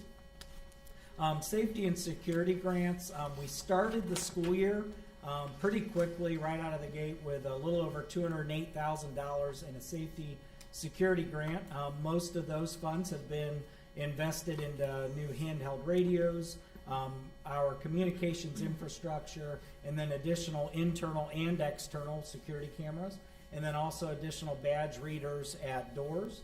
And then I'm proud to report that just at the tail end of the school year, we were made aware that we applied for and received almost $300,000 additional safety and security dollars that we are still talking through as a committee on where we're going to invest those dollars. And I just want the community to know that these are not dollars that the state just hands out. You do have to go through a really rigorous application process. If you don't apply, they don't just hand you the money. So it does take a lot of work, and we're thinking about our kids and our staff when we go after these dollars. Next slide, please. Energy conservation project. This is something that maintenance, John Summers, want to give him a lot of credit for helping us keep this project moving forward. We have finished all of the physical improvements to the building that we're committed to, and we are finishing up the automation process. And basically what that looks like is a computerized control of all of our energy systems and then our lighting. And I'm pleased to report that up to this date on the project, the district has realized over $115,000 in energy savings. Next slide, please. These are just a couple snapshots of the wayfinding signage. And then again, important to note that we've got all sorts of banners, stop signs, parking signs that are going to be replaced throughout the month of June. Next slide, please. We conducted recently, also in the lens of facilities and then safety and security, a public address or the PA system in a building. The principals were gracious enough to help out and do periodic tests throughout that week in May. And basically what we asked staff to do was to please report any sort of discrepancies or if a speaker didn't work in their room or what have you. And then our custodial maintenance staff did an internal audit of our FMX system to see how long any issues had been reported, what we had done to fix those. We didn't have too many that we weren't already aware of. We were aware of some at Dodge that had already been scheduled this summer to repair. But then all of the other ones, if our maintenance team couldn't fix them immediately, they have been scheduled for a contractor to come repair. And then we just issued a reminder to principals and staff, and we'll continue to talk about this in the next school year. Every month we conduct these emergency drills, whether they're a fire drill or what have you. But that's just as a reminder that that's really the best time to also audit your PA system. Staff should report if there's a problem during those times as well. Next slide, please.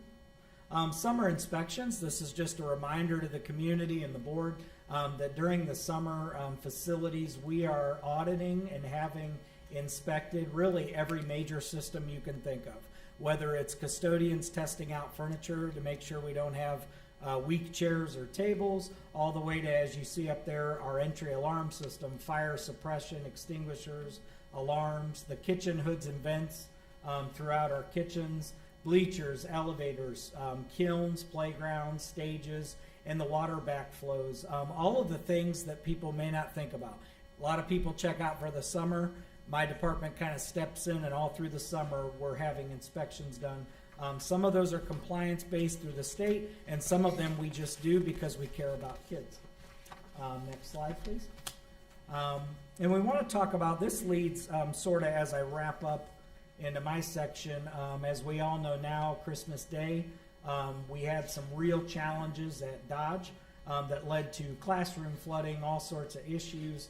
But really what we want to continue to talk about, and why facilities has to stay at the forefront of the conversation, is when we talk about educational equity, we have to make sure that our students and staff have warm, safe, and dry facilities to teach and learn in. And what Dodge showed us is just that we have to continue to stay on top of all of the major systems in our buildings, but particularly Dodge.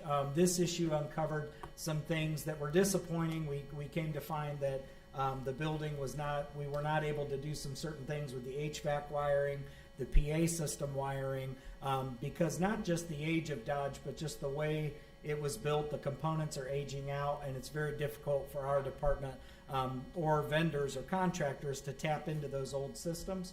I am pleased to report that we're doing a lot of work on that wiring side the summer that we're in, that will address those HVAC and PA system issues. But just again, as a reminder that our facilities are reminding us that they need consistent and constant attention. Next slide, thank you. And then I'm going to close with just a reminder for our Tiger Legacy project and that evolution with our finances through the district.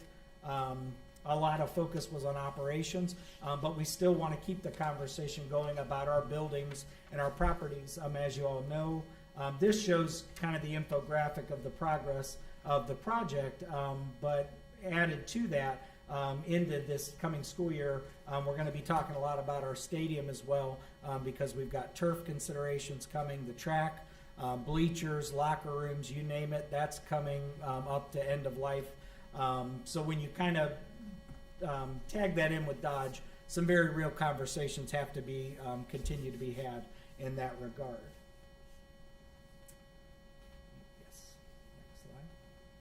And at this time, I'm going to turn it over to Ryan no, not Ryan, our treasurer, Julia Rosnaya. Thank you.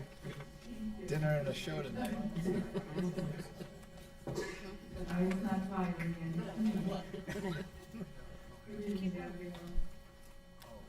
Our financial goals of the strategic plan for this year, we had 3 major bullet points, but each of them include a little bit more than just one item, so I will quickly go through, review them.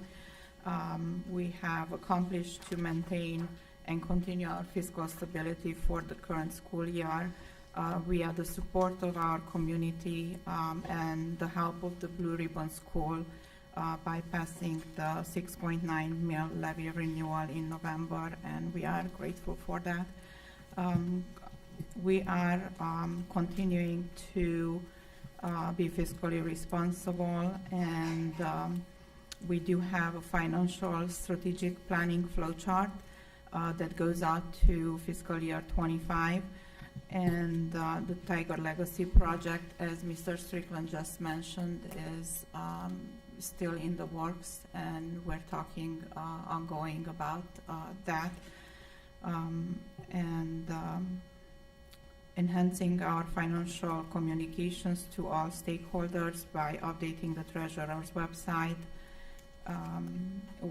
We did that, and it's work in progress. We will continue to work on those aspects of the website, make it more user-friendly, ongoing, share new reports with the Board of Education and the community that are easy to read and to understand and short and concise, and updating procedures in the treasurer's office, which will impact the entire district, and I will talk a little bit about that.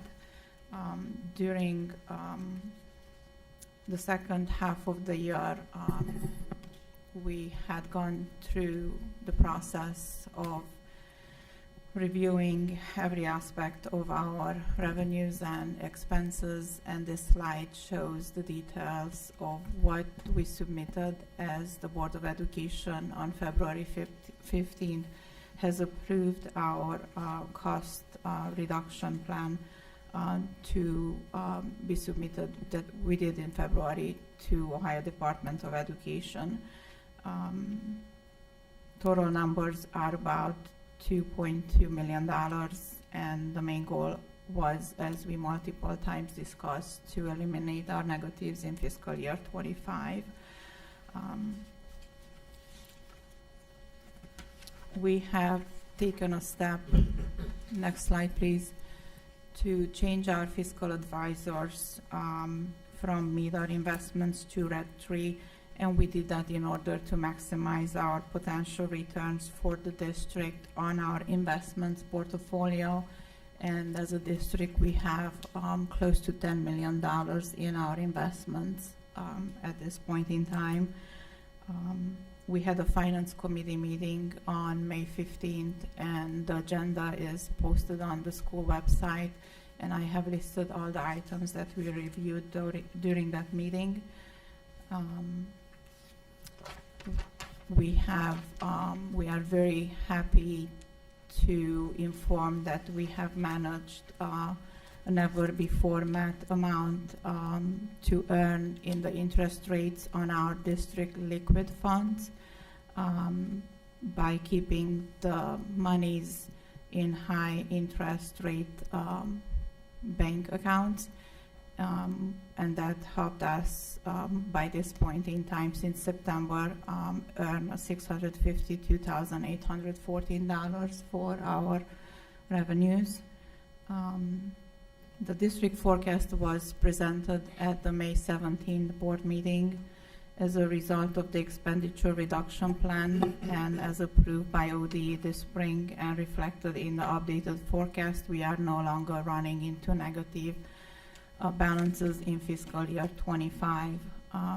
Negative balance is now projected for fiscal year 26, which will become year 3 in the upcoming November forecast. And at that point in time, if that number is still negative, then ODE will be pulling our district for a review again. We have worked on implementing strategic solutions. Basically started out last October, November, and it's still a work in progress.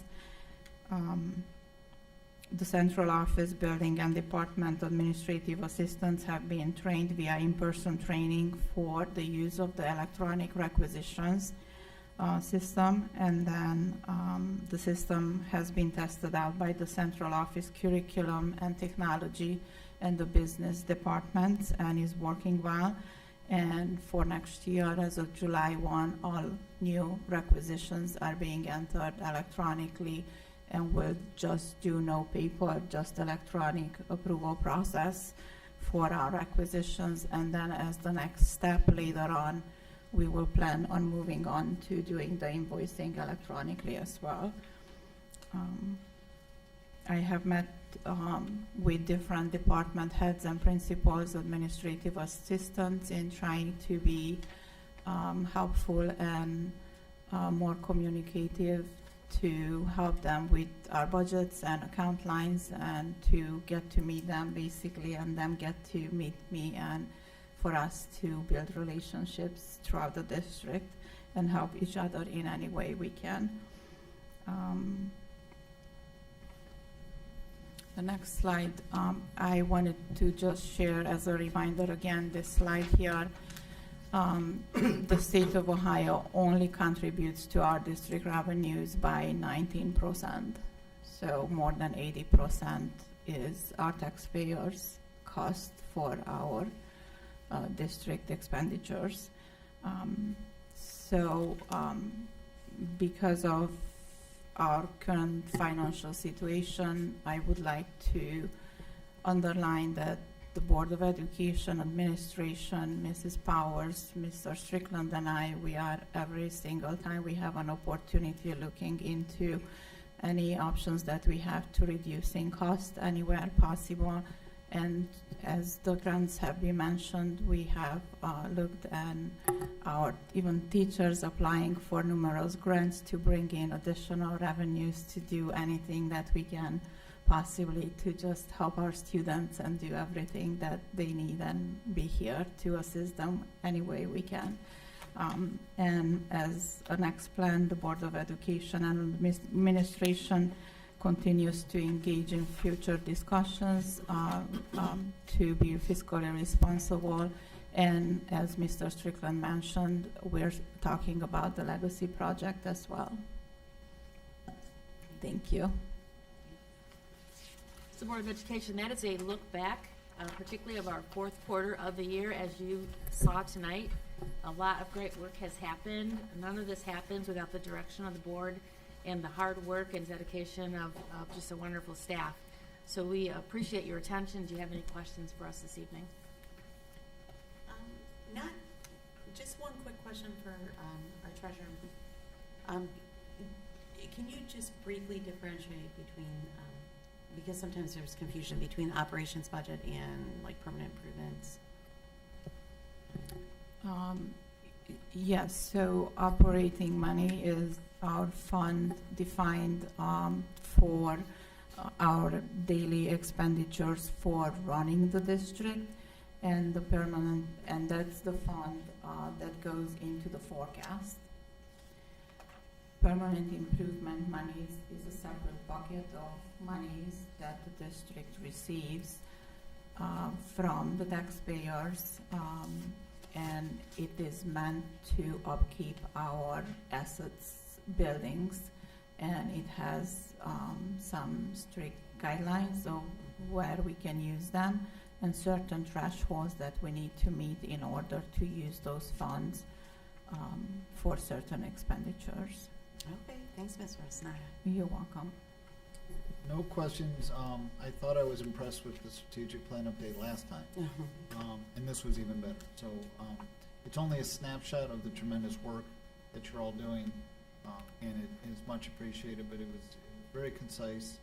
I know it was long, but you know, we're going to learn about worms one way or the other. We do want to hear more about that maybe in your next report. But thank you. No further questions? Oh, I'm sorry. No, I don't have any questions either, but thank you all. You know, it's June, and I know that it's rush time to close down. So I'm speaking on behalf of my colleagues up here. Just thank you for being here with us tonight to present. And more importantly, this didn't happen, and your presentation and ability to share with us is not something you did in 5 minutes.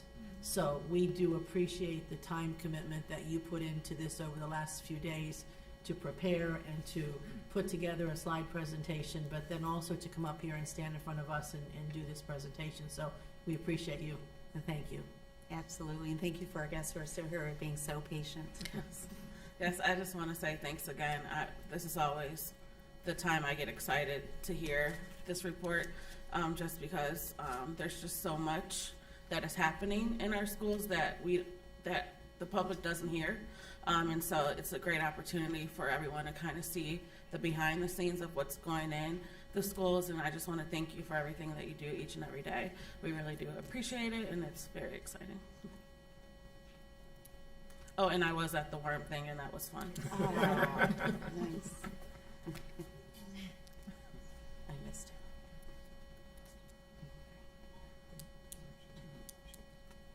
it. You have blue card. Okay. We have a second presentation this evening. Thank you, board, for your compliments about the strategic plan. But moving into the next year, what we do have is a short presentation tonight by Mr. Strickland and Mrs. Farthing, and this is regarding the Chromebook purchase that is on the agenda tonight. We thought we would add some context to the resolution so that you have a greater understanding of the reason why we would like to use permanent improvement dollars to replace a lot of the Chromebooks that were purchased several years ago. It's time to upgrade them so that our kids have what they need in our classrooms. So Mrs. Farthing, take it away. Okay. Good evening again. Good evening. This time I promise a much quicker presentation. And this is going to be a follow-up to what Mr. Curtis reported on at the May 17th meeting.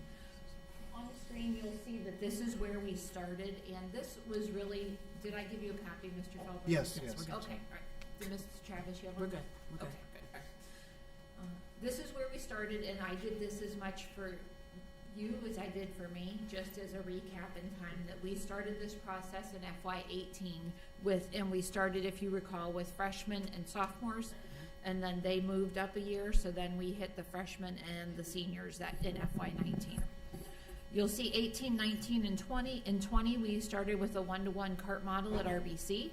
And then in March of 20, the day the world changed, we provided devices to every student in need. And at that point in time, we borrowed from every single cart available in the Twinsburg City School District. And then came August, and we pivoted, and we decided that at that time, we, due to your approval and a little bit of ESSER funding, that we decided we were going to go one-to-one, a little bit of a change, and that is what happened at that point in time. Our previously purchased Chromebooks were supported and warranted for 5 years, and this is a picture here of the FY18 and FY19 purchases, which are due to be replaced. And as you can see, based on that graphic, that the devices went everywhere. So, as I said, we borrowed from every cart. You know, we just got whatever we could. And you can see, like, for example, at grade 5 and grade 6, there was about half of a grade level. And then at grade 9, there weren't many because that was in a device, like in a movement cycle. So we are due to replace our G5s and 6s. We loved our G5s. They were the best devices we ever bought. We wish they were still usable, but they are not at this point in time. So what we need right now is we need to replace those G5s and G6s. We also have devices in our loaner carts that we need to replace because truly those G5s and G6s are not usable. Google is not updating them. They are not usable. We need our Chromebooks for our first graders. The touchscreens will say in kindergarten, and then we are losing approximately 200 devices per school year. We're also in the phase where right now Chromebooks are kind of meant to be, I don't want to say consumable, but kind of, and parts are as expensive as a device. Just that's the way it's rolling right now. And sometimes you can't get at the parts and all kinds of things like that. So at this moment, we are in need of 2010 Chromebooks and 35 touchscreens. And now Mr. Strickland's going to come on up here. And you, Mrs. Davis, it was like you knew exactly what we were going to talk about. Yep. Good evening again, and I just want to say I'm going to talk about briefly the funding options and the difference in this scenario between general funds and permanent improvement funds. And I want to say that we've really pondered over this decision to be sensitive to what we've gone through with our staffing and financially this school year. And I feel like this is a pretty intentional decision and works well for our current situation. So general funds, to Ms. Rosnaya's point, they support a district's day-to-day operations. So if you think it pays staffing, benefits, it pays the bills, keep the lights on. Think intangibles, all the things you can't see, can't put your hands on. Permanent improvement funds is a different pot of money, comes in from the taxpayers, but it's through a different like levy issue, and that is not to be used for staffing, personnel, anything like that. That's for things usually that you can touch, like buses, buildings, repairs of those buildings. But the key is a useful life or a life of longer than 5 years. That's where your permanent improvement funds really kick in. The difference here, the takeaway is prior to this purchase, the devices that we've always looked at and that have been available we're being told like 4 to 5 years is the useful life.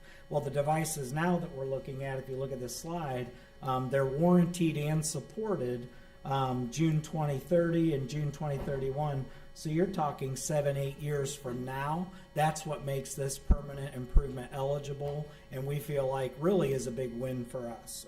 So that's what, that's just one thing we wanted to delineate when we talk about costs and being sensitive to everything we've gone through, but to this particular purchase. So, thank you. One other change that we would like to put in place is starting with the 2023-2024 school year, grades pre-K to 3 will have a 1-to-1 cart model. And so in that model, preschool and kindergarten will each be assigned a touchscreen device. First through third grade will have a device that's non-touchscreen. Students will remain responsible for their assigned device. But teachers and families will have the opportunity to allow their students to leave the devices at school or to take them home. So we will have charging carts available at school, and students will have chargers at home. And if a student doesn't need to take their device home, they won't have to have it in their backpack. It can stay at school charging overnight.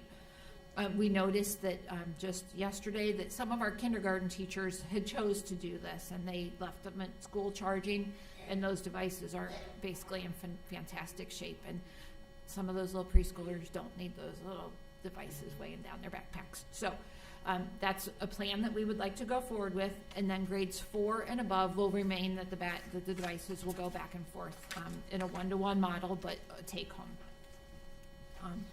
Just as a recap, we are very proud of what we've done in the district with the work with our staff with blended learning. As you know, that's learning at your own time, pace, place, and path.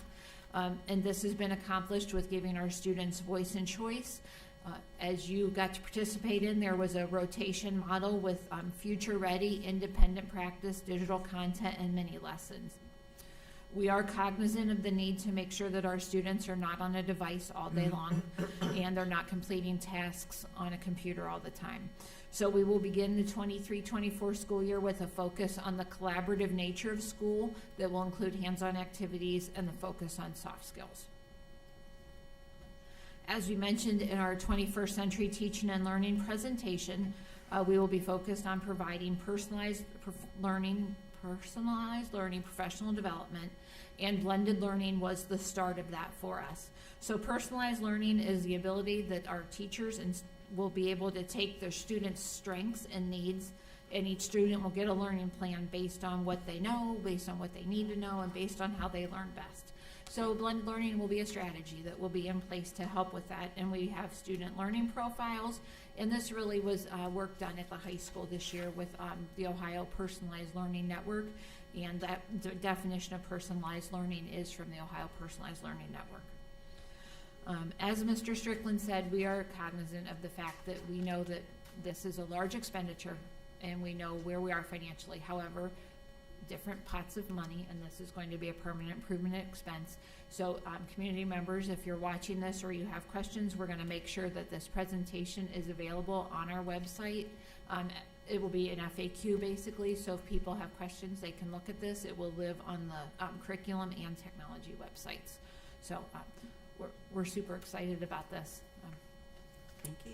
Thank you. Thank you. I was just going to make one comment because the change to use funds from permanent improvement was first presented at finance. We're very excited about that. The fact that we had projections out for replacements that do not now have to impact the operational budget that obviously we've talked a lot about over the last year.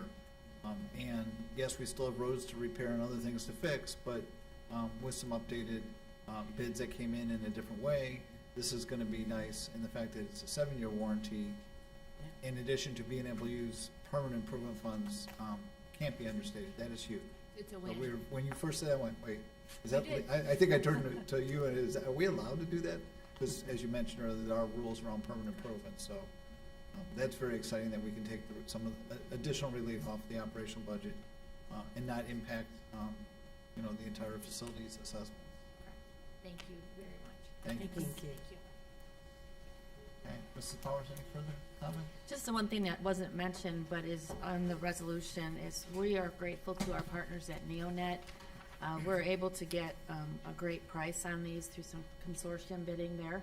And so we thank Matt Godovin and the staff at NeoNet for being great partners with our school district and providing that opportunity for our Chromebook replacements. Yeah, I'll also speak to that. And one of the unique things with NeoNet is when they're able to source these devices, we're able to get them. They're readily available. As you know and understand that we've been going through supply chain issues for quite some time. Well, because of NeoNet and because of the arrangements and relationships that they have with these vendors, we're able to secure large amounts of devices and get them sooner than not going that route. All right. Thank you. We are at remonstrance. If anybody has any blue cards to turn in, they can bring them directly to me, Mrs. Farley. save you a step. I do have a couple, but we know this was a long meeting, and thank you for your patience. Persons wishing to address the Board of Education should submit a blue card found in the lobby to the treasurer prior to the meeting so that they may be recognized by the board president and welcome to make comment. No formal action will be taken on subjects that are not included on this agenda until the board has had the opportunity to study them. Comments regarding personnel must be submitted in writing through the office of the superintendent. Although there is normally adequate time for citizens to express themselves at the board meeting, each person will be allotted 5 minutes until the total time of 30 minutes is used if needed. Each person addressing the board is asked to give his or her name and address. Okay, at this time, I'm going to ask Mrs. Rusella if you'd like to address the board.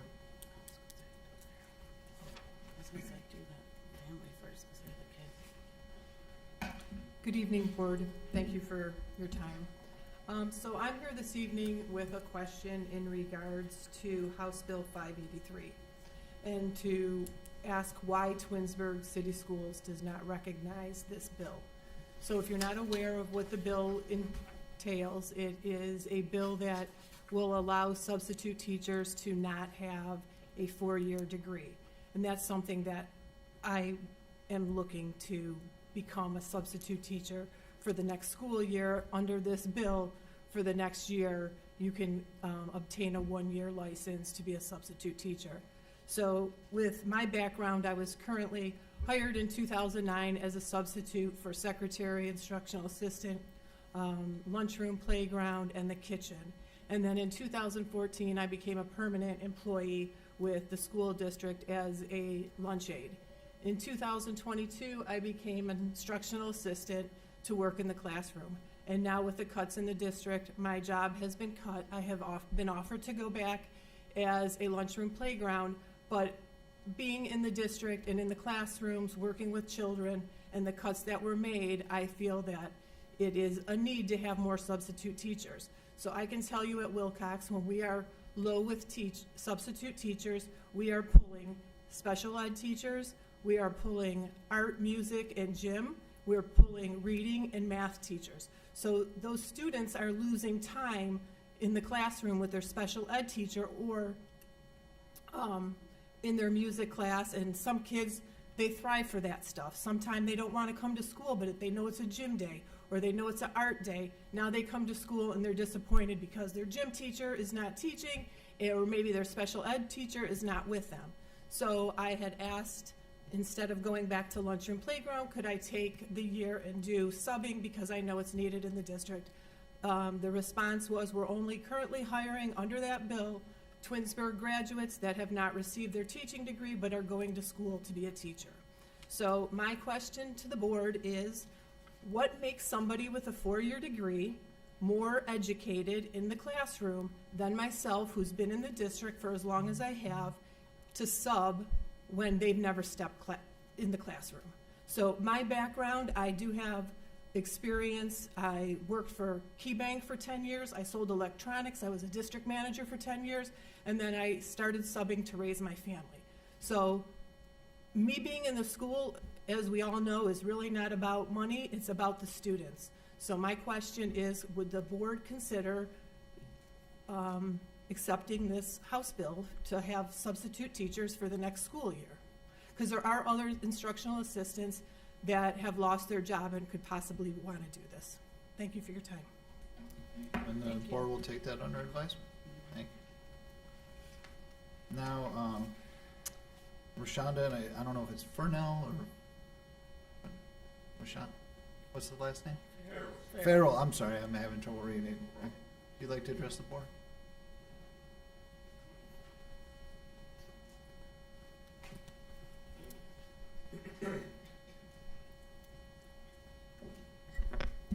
Good evening, everyone. My name is Rashonda Farrell. My family and I are residents of Twinsburg Township. We have been residents of the city of Twinsburg City School District since 2009. My husband and I are parents to 6 beautiful children, 3 boys and 3 girls, ranging from age 15 down to age 3. My husband moved our family to Twinsburg because he wanted our children to be raised in a diverse environment and felt Twinsburg was a good representation of America. All of my children will be attending the Twinsburg City School District for the upcoming 2023-2024 school year. I am honored to have this opportunity to stand before you and talk about the Minority Achievement Committee, also known as the Max Scholars Program, and its need in our district. The Max Scholars Program was implemented by the Shaker Heights City School District in 1990. The mission of the Max Scholars Program is to promote confidence, pride, respect, and increased achievement amongst African American students, beginning in the elementary grades and continuing throughout their high school experience. By supporting students with mentoring, advising, achievement supports, community service, and leadership opportunities. The Max Scholars Program provides a space for African American students to be successful in a supportive environment.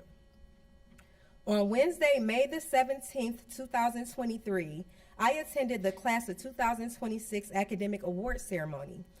I was shocked to see so little African American students represented on stage for maintaining a cumulative GPA of a 3.5 or above. Immediately, I started to research academic statistics in our district. What I discovered was heartbreaking.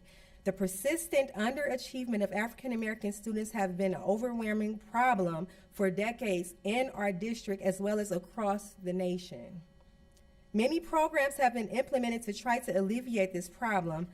Nonetheless, I am not aware of any interventions that have been successfully implemented in our district. Here's how the Max Scholars Program will help African American students in our district.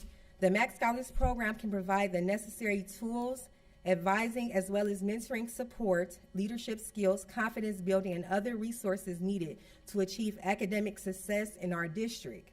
The current firings and layoff of administrators, teachers, support staff, instructional assistants, lunchroom, playground employees, and individuals who support the organization behind the classroom in our schools is unbearable.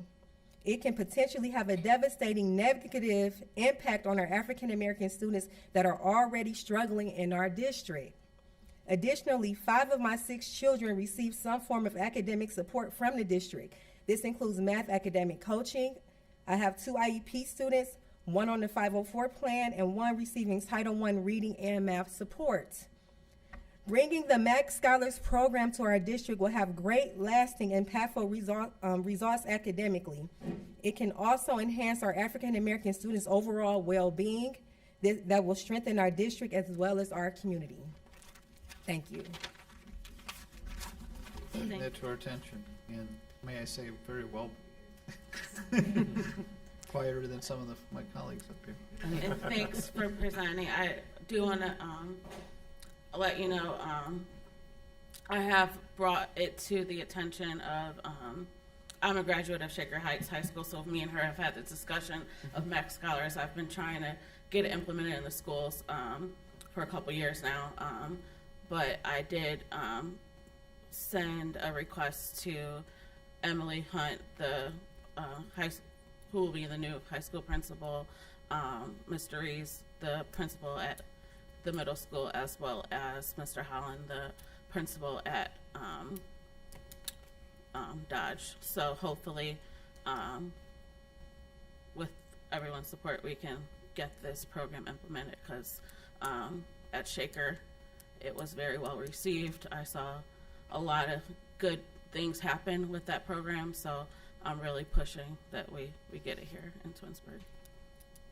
Thank you. Comments? Haley Johnson?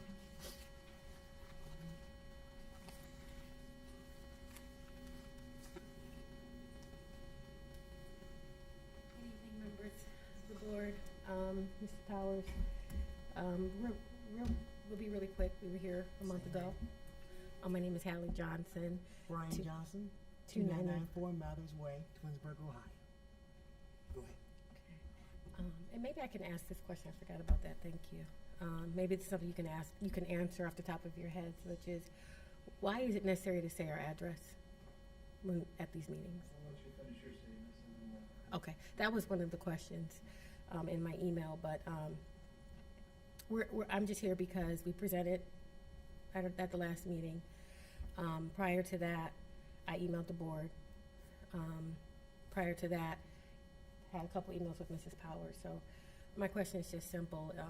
It's been, and after we presented with the board, I sent, I think, maybe one, maybe two follow-up emails, and I haven't heard anything. So my question is just, what is the expectation of hearing back from you all? And then second, wondering what is the purpose of stating your address at these meetings? For your first part, can you restate your question? Okay, so my question was about the cease and desist letter that was sent to me from Mrs. Powers. I think you all, it said on the second page of it, BC, I believe BOE, I have a copy of it with me. And the facts in the letter or the points in the letter are inaccurate. And I was, one thing I did not get a chance to say last time I was before you all is page 15 of the Twinsburg's athletic handbook. It's in the final forms. SharePoint or website is, it states in there that parents are allowed to meet with a coach 24 hours after the game.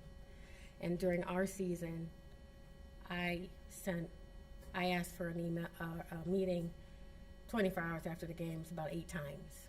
And that went ignored the whole season until the day I actually had a chance to approach the coach after the game. And then because of that, I got a cease and desist letter. So again, I'm just asking, when can we reasonably expect to hear from you all about that? What's the time frame? Tonight. No response. Right now.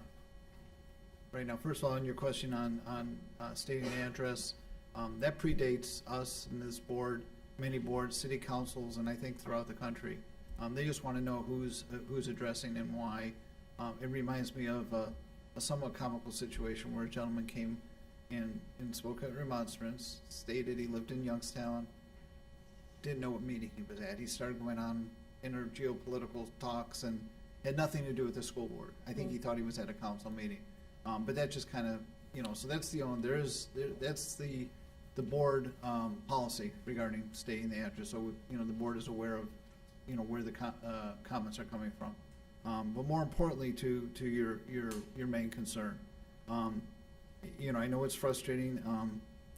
That was a moment in time. A cease and desist letter is not a no trespass, so there's no restrictions. But this board will not micromanage our administrators and ask them to reopen an investigation. It was a moment in time. It has passed. You and the family do not have restrictions as in a no trespass letter, and that's pretty much the position of the administration in this board. Even if the facts were inaccurate, sir, are you able to view the cameras? I'm not going to micromanage our administrators and ask them to reopen an investigation. The investigation was done. We support their decisions, and seeing that there's no further harm with regard to what would be in a typical no trespass where people are not allowed on campus or board events, that's not the case here. So is this letter on file? This is document letters on file. Okay. And again, it's a moment in time. Is there a way to put my letter, my email to you all on file with that letter? By sending us an email, it's already a public record. It's already public record? Yeah. Every email that you send is a public record, so that's been saved and recorded. Okay. Had we not approached you tonight, what would have been the expectation to have received a comment from you? I'm sorry, can you repeat? If we had not come tonight, when would we have received the response that you just gave us? Because without us coming, we would not know. I think if there was another email, we would be responding to that. We did look into is there Ohio Revised Code around stating your address, because I was just curious. That was kind of a precedent that's been going on for probably decades, again, both in all governments. So when you say another email, you mean like a fourth email? No, I'm just saying you would have responded. I mean, the last 2 weeks, graduation, and a lot of things have been fairly busy. So what you're saying just would have been eventual? Okay. Okay, thank you. Thank you. Thank you. And I do not have any further blue card, so I will move on to section H, the treasurer's report and recommendations, and without objections from my colleagues, reading H1 through 7. H1, resolved that the Twinsburg Board of Education approves the following meeting minutes: regular board meeting minutes of April 19th, special and regular board meeting of May 3rd and May 17th, and sent to the board under separate cover. 2, resolved that the Twinsburg Board of Education accepts the following financial reports for the month of April 2023: Baker Reconciliation Cash Summary Report by Fund, Cash Summary Report by Fund and Special Cost Center, Disbursement Summary Report, and Investments Portfolio, as sent to the board under separate cover. 3, resolved that the Twinsburg Board of Education approves all expenditures for the month of April 2023 as reflected in the above-named reports. 4, resolved that the Twinsburg Board of Education authorizes the treasurer to modify the following to close the fiscal year as necessary pending board approval at the June 28th or July 19th, 2023 regular meeting, the appropriation resolution and the amended certificate of resources. 5, resolved that the Twinsburg Board of Education authorizes the treasurer to make fund transfers and advances as necessary to close fiscal year 2023, including those funds pending receipt of federal funds due but not yet paid until approved at the June 28th or July 19th, 2023 board meeting. 6, resolved that the Twinsburg Board of Education enters into agreement with Lennon and Company of Medina to compile the annual comprehensive financial report for the fiscal year 2023 as not to exceed $12,500. This is a general fund expenditure. And finally, resolved that the Twinsburg Board of Education, Summit County, Ohio, as statutory taxing authority for the Twinsburg Public Library, approves the Twinsburg Public Library 2024 alternative tax budget information and forwards the tax budget to the Summit County Budget Commission as sent to the board under separate cover. Is there a motion for those 7 items as read? So moved. I heard Mr. Curtis first, and there was a Mrs. Davis as a second. I will get to number 7, but if you have any comments on 1 through 6? No. Okay, so Marty's not here, so this is something I would always turn to Marty and say, why is there a library thing on our, and so for those that don't know, that the school board is the taxing authority for the library, and that's why it really is just a pass-through, and that's why that's on agenda. Sometimes you'll see motions to approve their board appointments, so that's, Marty's not here to back me up, so I had to pull that one out of the hat. I had to learn that myself. Yeah, I was gonna say. It was new to Wasn't gonna put you on the spot. If any further questions or comments? Roll call, please. Mr. Curtis? Yes. Mrs. Davis? Yes. Mrs. Crawford? Yes. Mrs. Travis? Yes. Mr. Falber? Yes. And those 7 items pass 5-0. Move on to action items, personnel. What's this? I1, resolved that the Twinsburg Board of Education accepts the certificated licensed personnel and/or contract recommendations detailed in the attached exhibit as per the dates, terms, and other applicable conditions specified pending satisfactory ORC background check. 2, resolved that the Twinsburg Board of Education accepts the revised certificated and licensed personnel recall list. And 3, resolved that the Twinsburg Board of Education accepts the classified personnel and/or contract recommendations detailed in the attached exhibit as per the dates, terms, and other applicable conditions specified pending satisfactory ORC background checks. Is there a motion for those 3 items? So moved. I couldn't hear which one. Is there a second, please? Second. Second by, that's mistake. Comments, questions, maybe Mrs. Powers, an update on the revised recall list. Note that this is probably the 3rd revision, and I think there's been some really positive, good information here.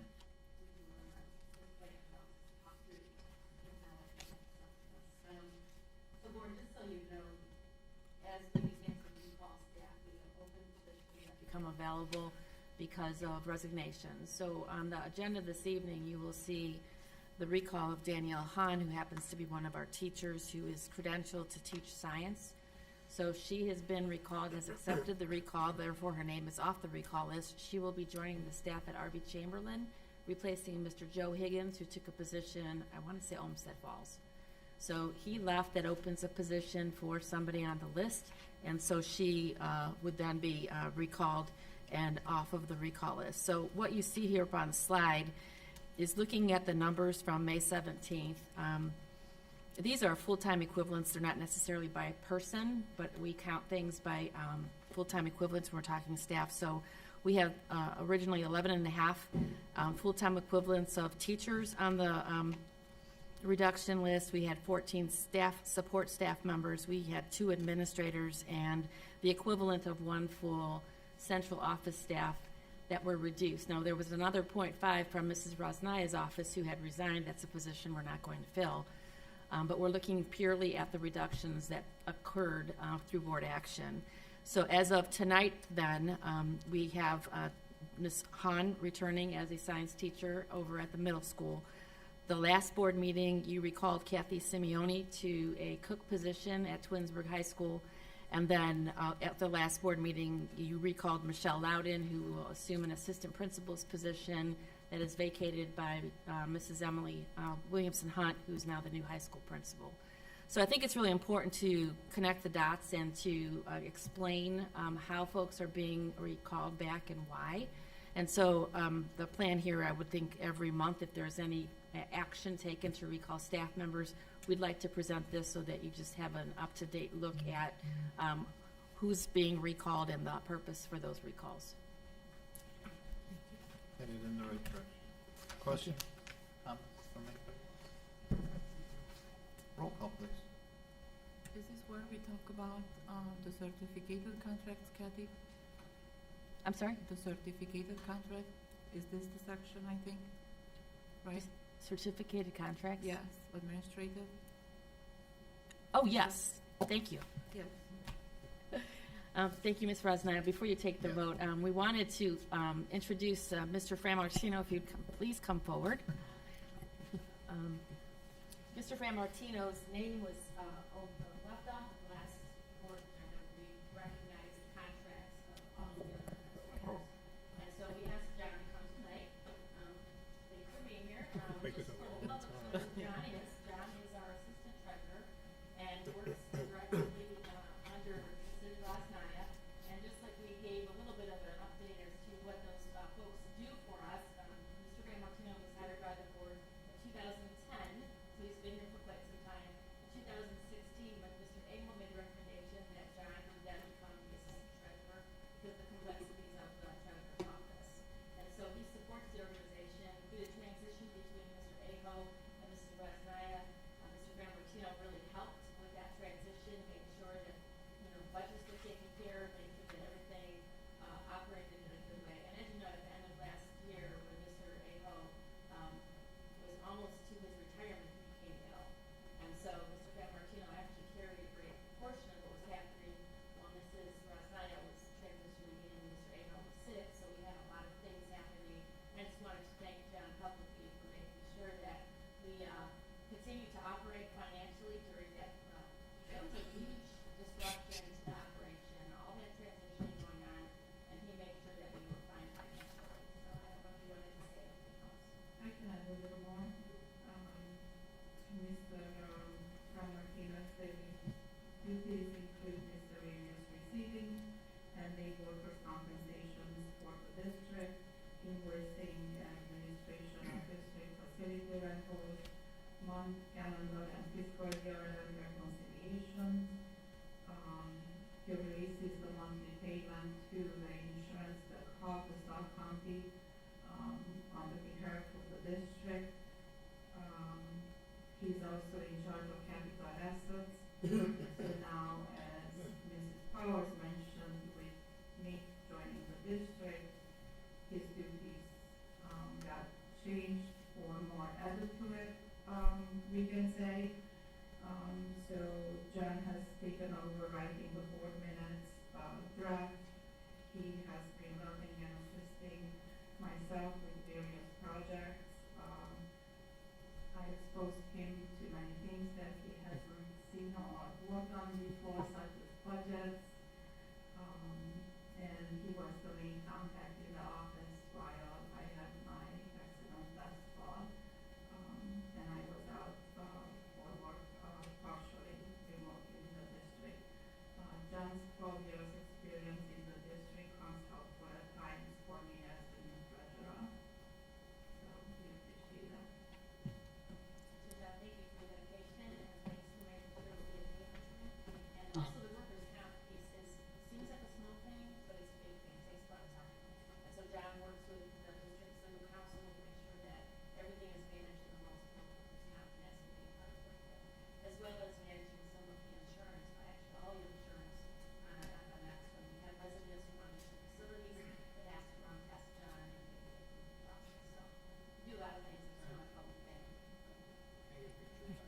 Thanks, John. Thank Thank you. you.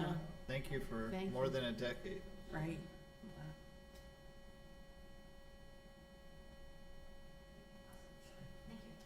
Thanks. I was gonna see if John Thanks wanted to for do the waiting roll so call, long. because he stepped in too to do them Yeah. quite accurately, I might add. Any further questions or comments? Ms. Resnaya with the roll call. Mrs. Travis, Yes. Mrs. Davis, Yes. Mr. I'm so sorry, Mrs. Crawford, Yes.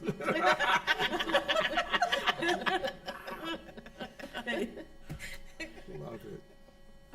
taken for Mr. Curtis and Mrs. Crawford. Yes.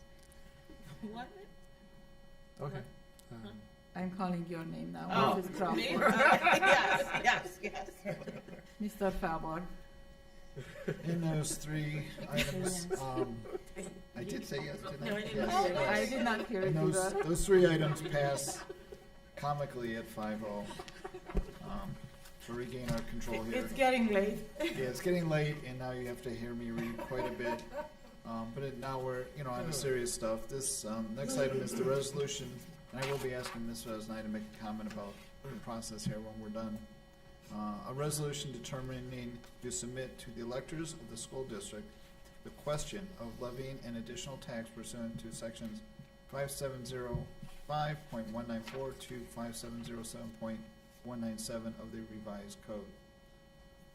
Whereas in accordance with section 5705.3 B as in boy of the revised code, when this board determines that it is necessary to levy a tax outside the 10 mil limitation for purpose authorized by the revised code, this board must certify to the Summit County Fiscal Officer a resolution requesting that the Summit County Fiscal Officer make certain certifications as described in section 5705.03 B2 of the revised code.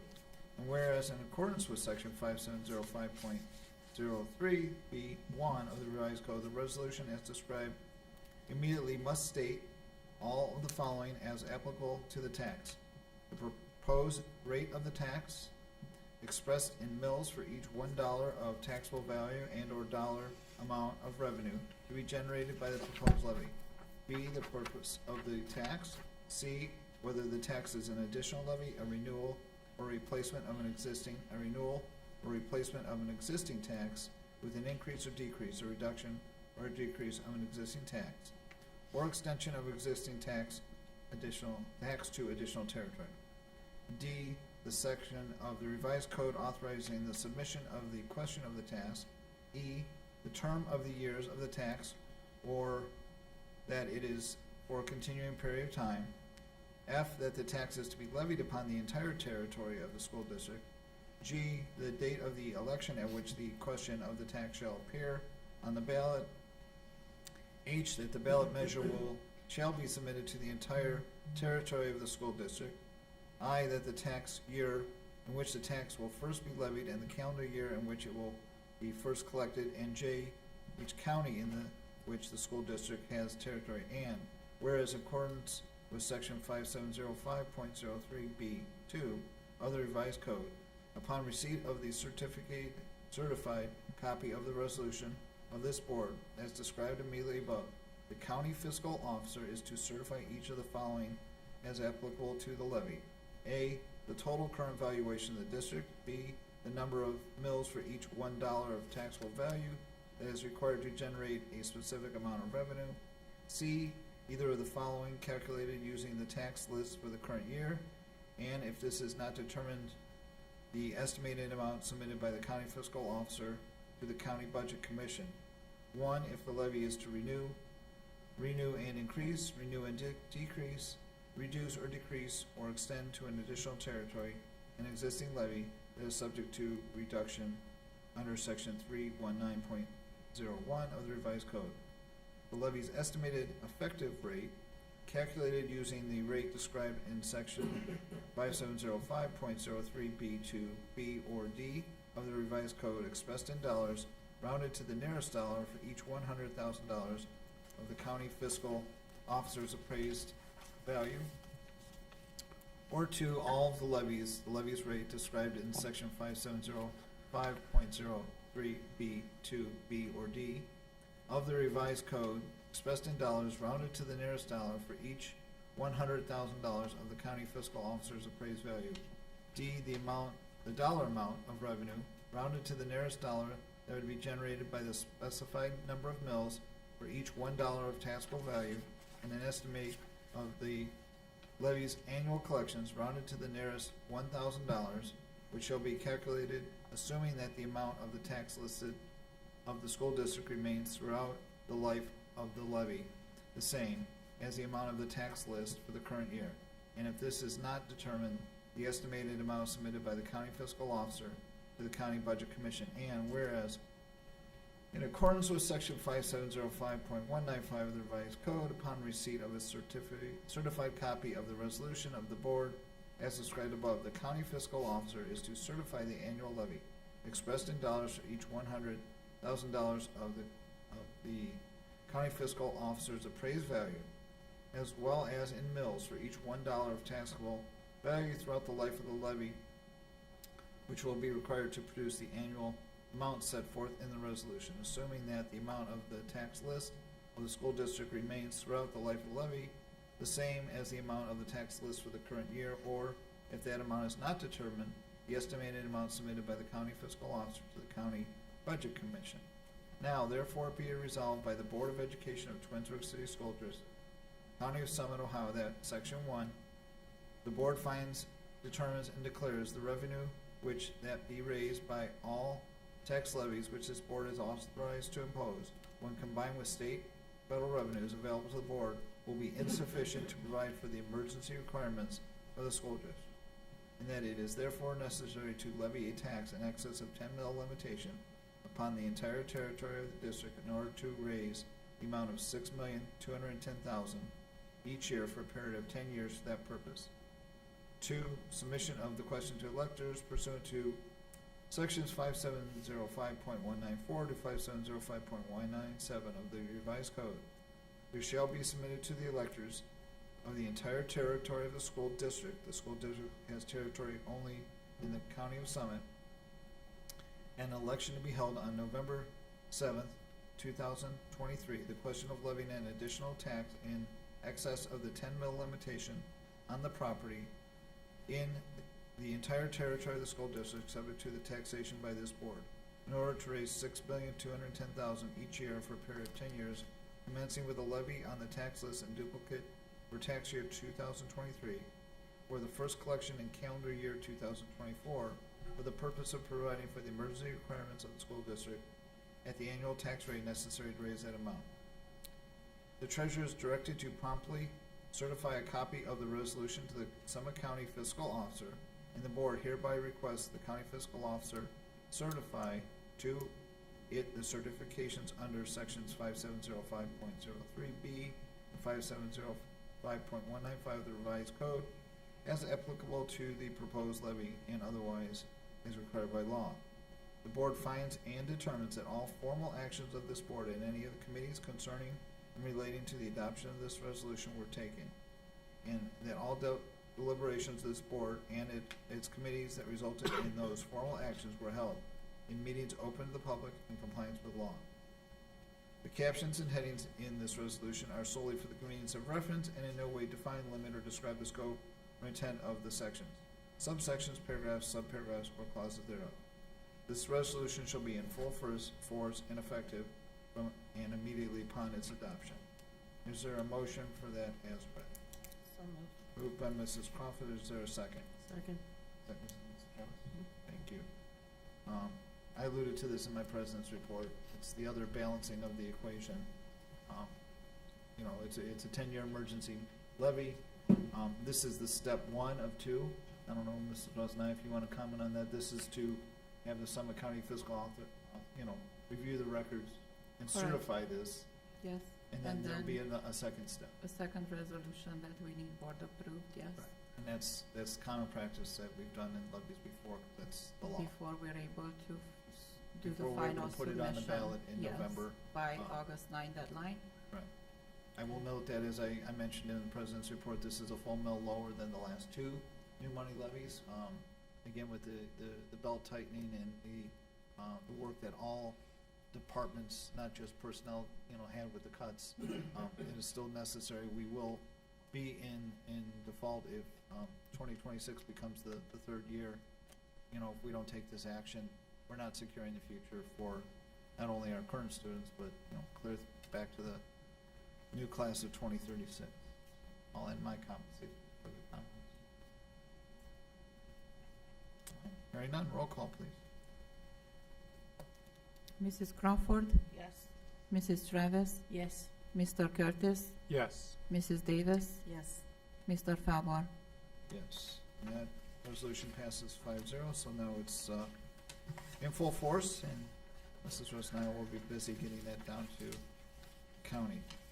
I will now read items 2 through 6.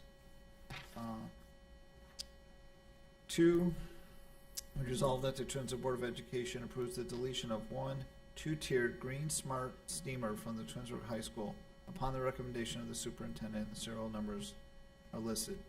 3, resolve that the Twinsburg Board of Education approves the amended agreement with PSI of Twinsburg, Ohio for up to 2 additional registered nurses to assist in kindergarten registration on June 1st and 2nd, 2023 at a rate of $46.15 per hour as sent to the board under separate cover. This is a general fund expense.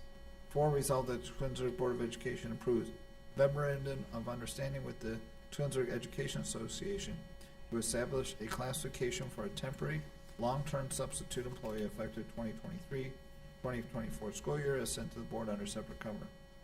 5, resolve that the Twinsburg Board of Education approves a memorandum of understanding with the Twinsburg Education Association to provide certificated staff members to direct deposit their pay with up to 3 institutions effective June 7th, 2023 as sent to the board under separate cover. And 6, resolve that the Twinsburg Board of Education approves the job description for the secretary to the director of curriculum technology per the attached exhibit. Is there a motion for those items as read? So moved. Moved by Mr. Curtis. Is there a second? Second. Second by Mrs. Davis.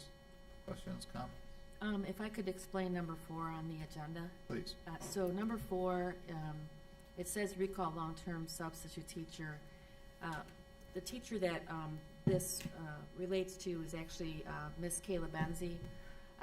She is going to not be recalled from the list, but she's going to be assuming the long-term substitute position for Mrs. Mallory Ziska, who's taking next year off as a parental leave, unpaid parental leave. So thank you for your consideration this evening. What this does is it would return Kayla to a classroom situation as a substitute, but the reason it's being qualified as a recall long-term substitute teacher, it goes outside of the language in the collective bargaining agreement. It will return Miss Benzie to her rightful place on the salary schedule. She doesn't have to wait till day 61, and she also gets her education benefit, which is associated with the salary schedule. So thank you for your consideration of that.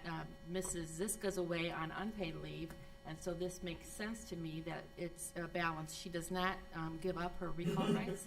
She remains on the recall list, so should we have an opening between tomorrow and the beginning of summer, we would love to talk further about what that would look like for the next teacher. But at this point, this recall long-term sub situation is related to Miss Benzie assuming the position for Mrs. Ziska, who's away next year at And that was Bissell. going to be my question. At no time does she lose her recall right Correct. Correct. in the 3-year period, until the 3-year period has. That's correct. Okay. And then the number 5 on here, I'm going to ask Mrs. Rosnaya if she wants to explain this direct deposit MOU.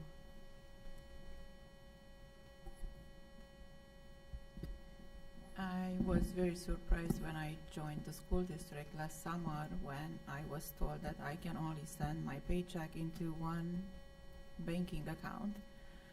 With our district, the size that we are, pretty large, it came to me as a big surprise because I'm used to seeing options for employees to be able to send their paycheck and split it up into 2 or 3 bank accounts. I was assistant treasurer in my past and did payroll for 5 years, and this goes back to 2013, 2018. And we had the option to do 3 bank accounts. Why and how does that happen? We all know sometimes we just purchase a car and they want to finance it, so now your payment needs to go into a specific account with a specific bank who finances that, and then the employee needs to make payments every single month if it's not a direct send from the payroll check. So in order to help our employees and make that easier, I talked to Amy even back in the fall, and then we had negotiations and other payroll changes. So now I thought the time came that we revisit this topic, and we're going to be offering, we talked to our attorneys and the unions, and we will be offering this option as soon as the memorandums get approved. We get the fiscal year closed. Our hope is as the next school year starts, we have this option for our employees. So we hope that's going to help most of them with their financial needs. Further questions? And just the reason why you don't see both of them is we just today received TSSA, so it missed the agenda deadline. It will be on the June 28th agenda. Roll call. Mr. Curtis? Yes. Mrs. Davis? Yes. Mrs. Crawford? Yes. Mrs. Travis? Yes. Mr. Falbar? Yes, and those items pass 5-0.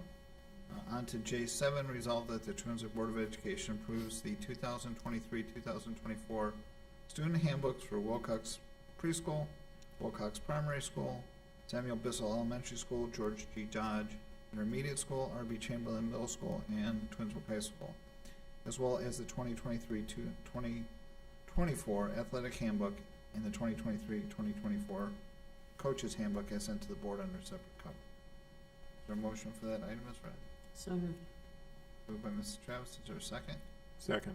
Second by Mr. Curtis. Any discussion?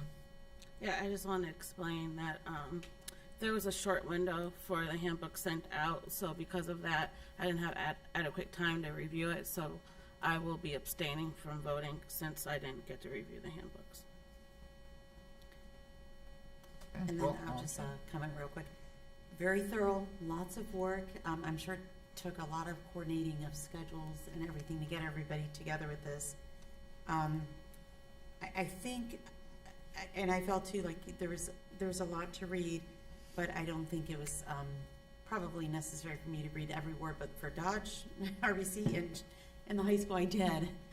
For Wilcox and Bissell, I looked through changes and looked through what was redlined and updates, and just saw that there were just some few minor adjustments, and so yeah, I agree, it was a short window, but at the same time, I know you, Mrs. Pars explained, it's just trying to get things done in a really timely manner. So I respect Rhonda that, yeah, there's a lot to read there. But I just wanted to comment that we did, or I looked through it, we saw a few things, and there were just a few minor revisions, and looks, from what I can see, okay. Further comments? If I can explain the timeline here, generally the board authorizes the handbooks in May before the school year's out. Based on Mrs. Farthing's survey of the staff, based on the number of expulsion hearings I had this past year, based on conversations with the administrative team, student discipline has been on the forefront of conversations a lot lately. And so we didn't want to rush in the sense of let's put the handbooks on the agenda in May. Although I had them from the assistant principals, they were ready to go from their perspective in May. But all these other things were happening at the same time with regard to student discipline. So we didn't bring them to the board in May, but rather held on to them. And a week ago, we had a great meeting with members of the staff, the administrators, to talk about student discipline. And you will notice in the handbook revision list, a lot of the changes had to do with consequences and how we determine something. So let's say a younger child would have lunch detention versus an ALE for an older child versus a suspension out of school versus all the way to recommendation for expulsion. And also, how does restorative practices play into all of this? And so the conversation was wonderful with the staff last week. They had a lot of great things to add to the conversation regarding how we look at the code of conduct, which is really important. And we also left that meeting understanding that although we've had training with restorative practices, more of that has yet to come because there's some misunderstanding of what does that mean and why are we doing it. And so the assistant principals then revised what they had already sent me last week, Friday. I worked the weekend to get it to a point where there was common language between all 5 buildings. And then the other thing, Board of Education, as you know, Neola provided additional things to us to insert into the handbooks related to things like educational opportunity statement, making sure that those things were added this year, which are very important in the life of a school district. So I just wanted to provide some top context as to why are we taking the handbooks now, tonight, given all that has happened in the last several weeks. And the other thing is our 217-day administrators, that is everybody except the high school principal, will leave at the end of next week for vacation, and these books have to be ordered before they go. If not, they will not be here in time for the next school year. So I do apologize for the rush. I think everybody was a little bit rushed, but our intention was to try to capture the opinions of our staff about discipline and making sure that they got on the handbooks this time. Further questions? Roll call, please. Mrs. Travis? Yes. Mr. Curtis? Yes. Mrs. Crawford? Abstain. Mrs. Davis? Yes. Mr. Falber? Yes. That item passes 4-0 with 1 abstention.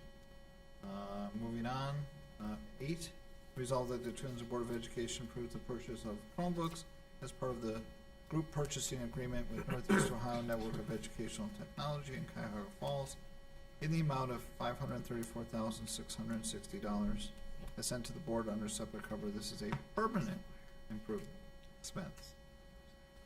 9, resolved that the Twinsburg Board of Education approves the purchase of touchscreen Chromebooks from CDW in Vernon Hills, Illinois, in the amount of $11,760 as sent to the board under separate cover. This is also a permanent improvement fund expenditure. And 10, resolved that the Twinsburg Board of Education approves the purchase of 57 pre-wired carts from CDW of Vernon Hills, Illinois, in the amount of $111,150. This purchase is part of an E&I cooperative bid as sent to the board under separate cover and is also a permanent improvement expense. Do I have a motion for those items as read? Moved by Mrs. Crawford. Is there a second? Second. Second by Mr. Curtis. And we already talked about, very happy to see this under permanent improvement, not only taking the pressure off the general fund, but a good use of now a 7-year warranty product. Questions, comments? I have a comment. I Sure. believe I heard you read $1,760. I'm not sure if I'm wrong. Just, In the just last, to the make last sure. resolution, Item number 9. 9 is $11,760. 760. Yeah. Is that what I said? I think you said 1,760. I might be wrong, but just to make sure. Trying to cut Thank budgets you. where I can. Roll call, please. Mrs. Crawford? Yes. Mr. Curtis? Yes. Mrs. Davis? Yes. Mrs. Travis? Yes. Mr. Falber? And those correctly read items now read pass 5-0. Right? Are you saying Miscellaneous? Say yes. Yes, I said yes. Why am I not saying yes tonight? All right. Or no. You guys are on It's me. your choice. I'm not the one talking all about worms, changing our voices. No. Miscellaneous? There's just a couple of things. One, I want to piggyback on the comments with respect to graduation, and very well done. Great evening, as and it's one of my favorite times of the year. Being present to see our students get their diplomas and get the achievement of going through our school district and graduating. At the end of the day, everything that we do and everything that is done is for purposes of making sure that we have as many students as possible walking across the stage. I forget what the number was. I just know that it was larger than I've ever seen, shaking so many hands, and I'm never too tired to do that. So I wanted to mention that. And one other thing, just more on a more serious note, I just wanted to make sure that I made mention of my serious concerns of what is going on in Columbus, in the State House, with respect to the budget. The Senate just released their version of the budget after it had left the House, and although the fair funding school model is in place, they have made significant changes with it, and if the changes stay as is, it changes the formula and how it's how we come about doing that. It changes the predictability of the formula, and more importantly, it makes it more reliant on taxpayers and less reliant on the state, on the state's end of the bargain. So this funding model happened over a number of years. It was a bipartisan effort, very, very well thought out by folks that are steeped in school funding. It has taken feedback from superintendents, from treasurers all over the state, many hearings, many meetings all throughout the state, and the Senate, and more specifically the Senate President, is not a friend of public education. I'm just going to be frank. It's just my personal opinion. I won't say that it's the opinion or of the board. However, there's a push to invest more in vouchers and in charter schools and less in public schools. We cannot allow the budget to go as is. So once it leaves the Senate, it will go to conference. And that's where I'm hoping that the folks down in Columbus come to their senses and honor the commitment that they made when they put this plan in place. It is a 5-year plan, and we are midway through that, and I'm asking that our community members remind our elected officials in the House and in the Senate to stick with the commitment that was made to school districts throughout Ohio, and more importantly, our taxpayers. This needs to stay as is, no changes. So I wanted to make sure that I vocalize that and express that on the mic publicly. And may I add one more thing too that I am extremely passionate about? The bill going into the Senate removed the retention piece for the third grade reading guarantee. The piece that came out last night from the Senate, that was the House. The House removed it and said let it go so that children can go on and districts can continue to provide interventions. The bill that came through now, the Senate has put back in the third grade retention piece. We need to speak up, people. We need parents and families to write and get involved beyond the money piece. It is not beneficial to have our children held back. So along with everything that Mr. Curtis just said, reach out to our congressmen and our senators beyond those that even serve for us. We need to get our voices heard. There's ways to help children. There's no need to continue this retention piece. I know we do have some really good senators and congressmen that are working to try to keep that process removed from our children and allow us to intervene and provide the interventions. But right now, the Senate has replaced every piece to that part of the third grade reading guarantee. Thank you both for your constant legislative updates. I was just going to say a couple things. First, congratulations again to the class of 2023. Again, like Mark said, graduation is one of my favorite things to do with the school board. You see so many different personalities just by the shaking of their hands. So it's always interesting and fun to just watch them come down that line and see that eye contact, that handshake, and how they interact with you. Also, just wanted to thank all the staff for all the hard work they did this school year. Wishing everybody a safe and happy summer. Still keep in mind, even though we're going into summer, like for the ones who did lose their jobs, contact them, keep them in mind, give them a call, see how they're doing, make sure mental health is strong. So don't forget about teammates when it comes to that. And then just a reminder, this month is Pride Month.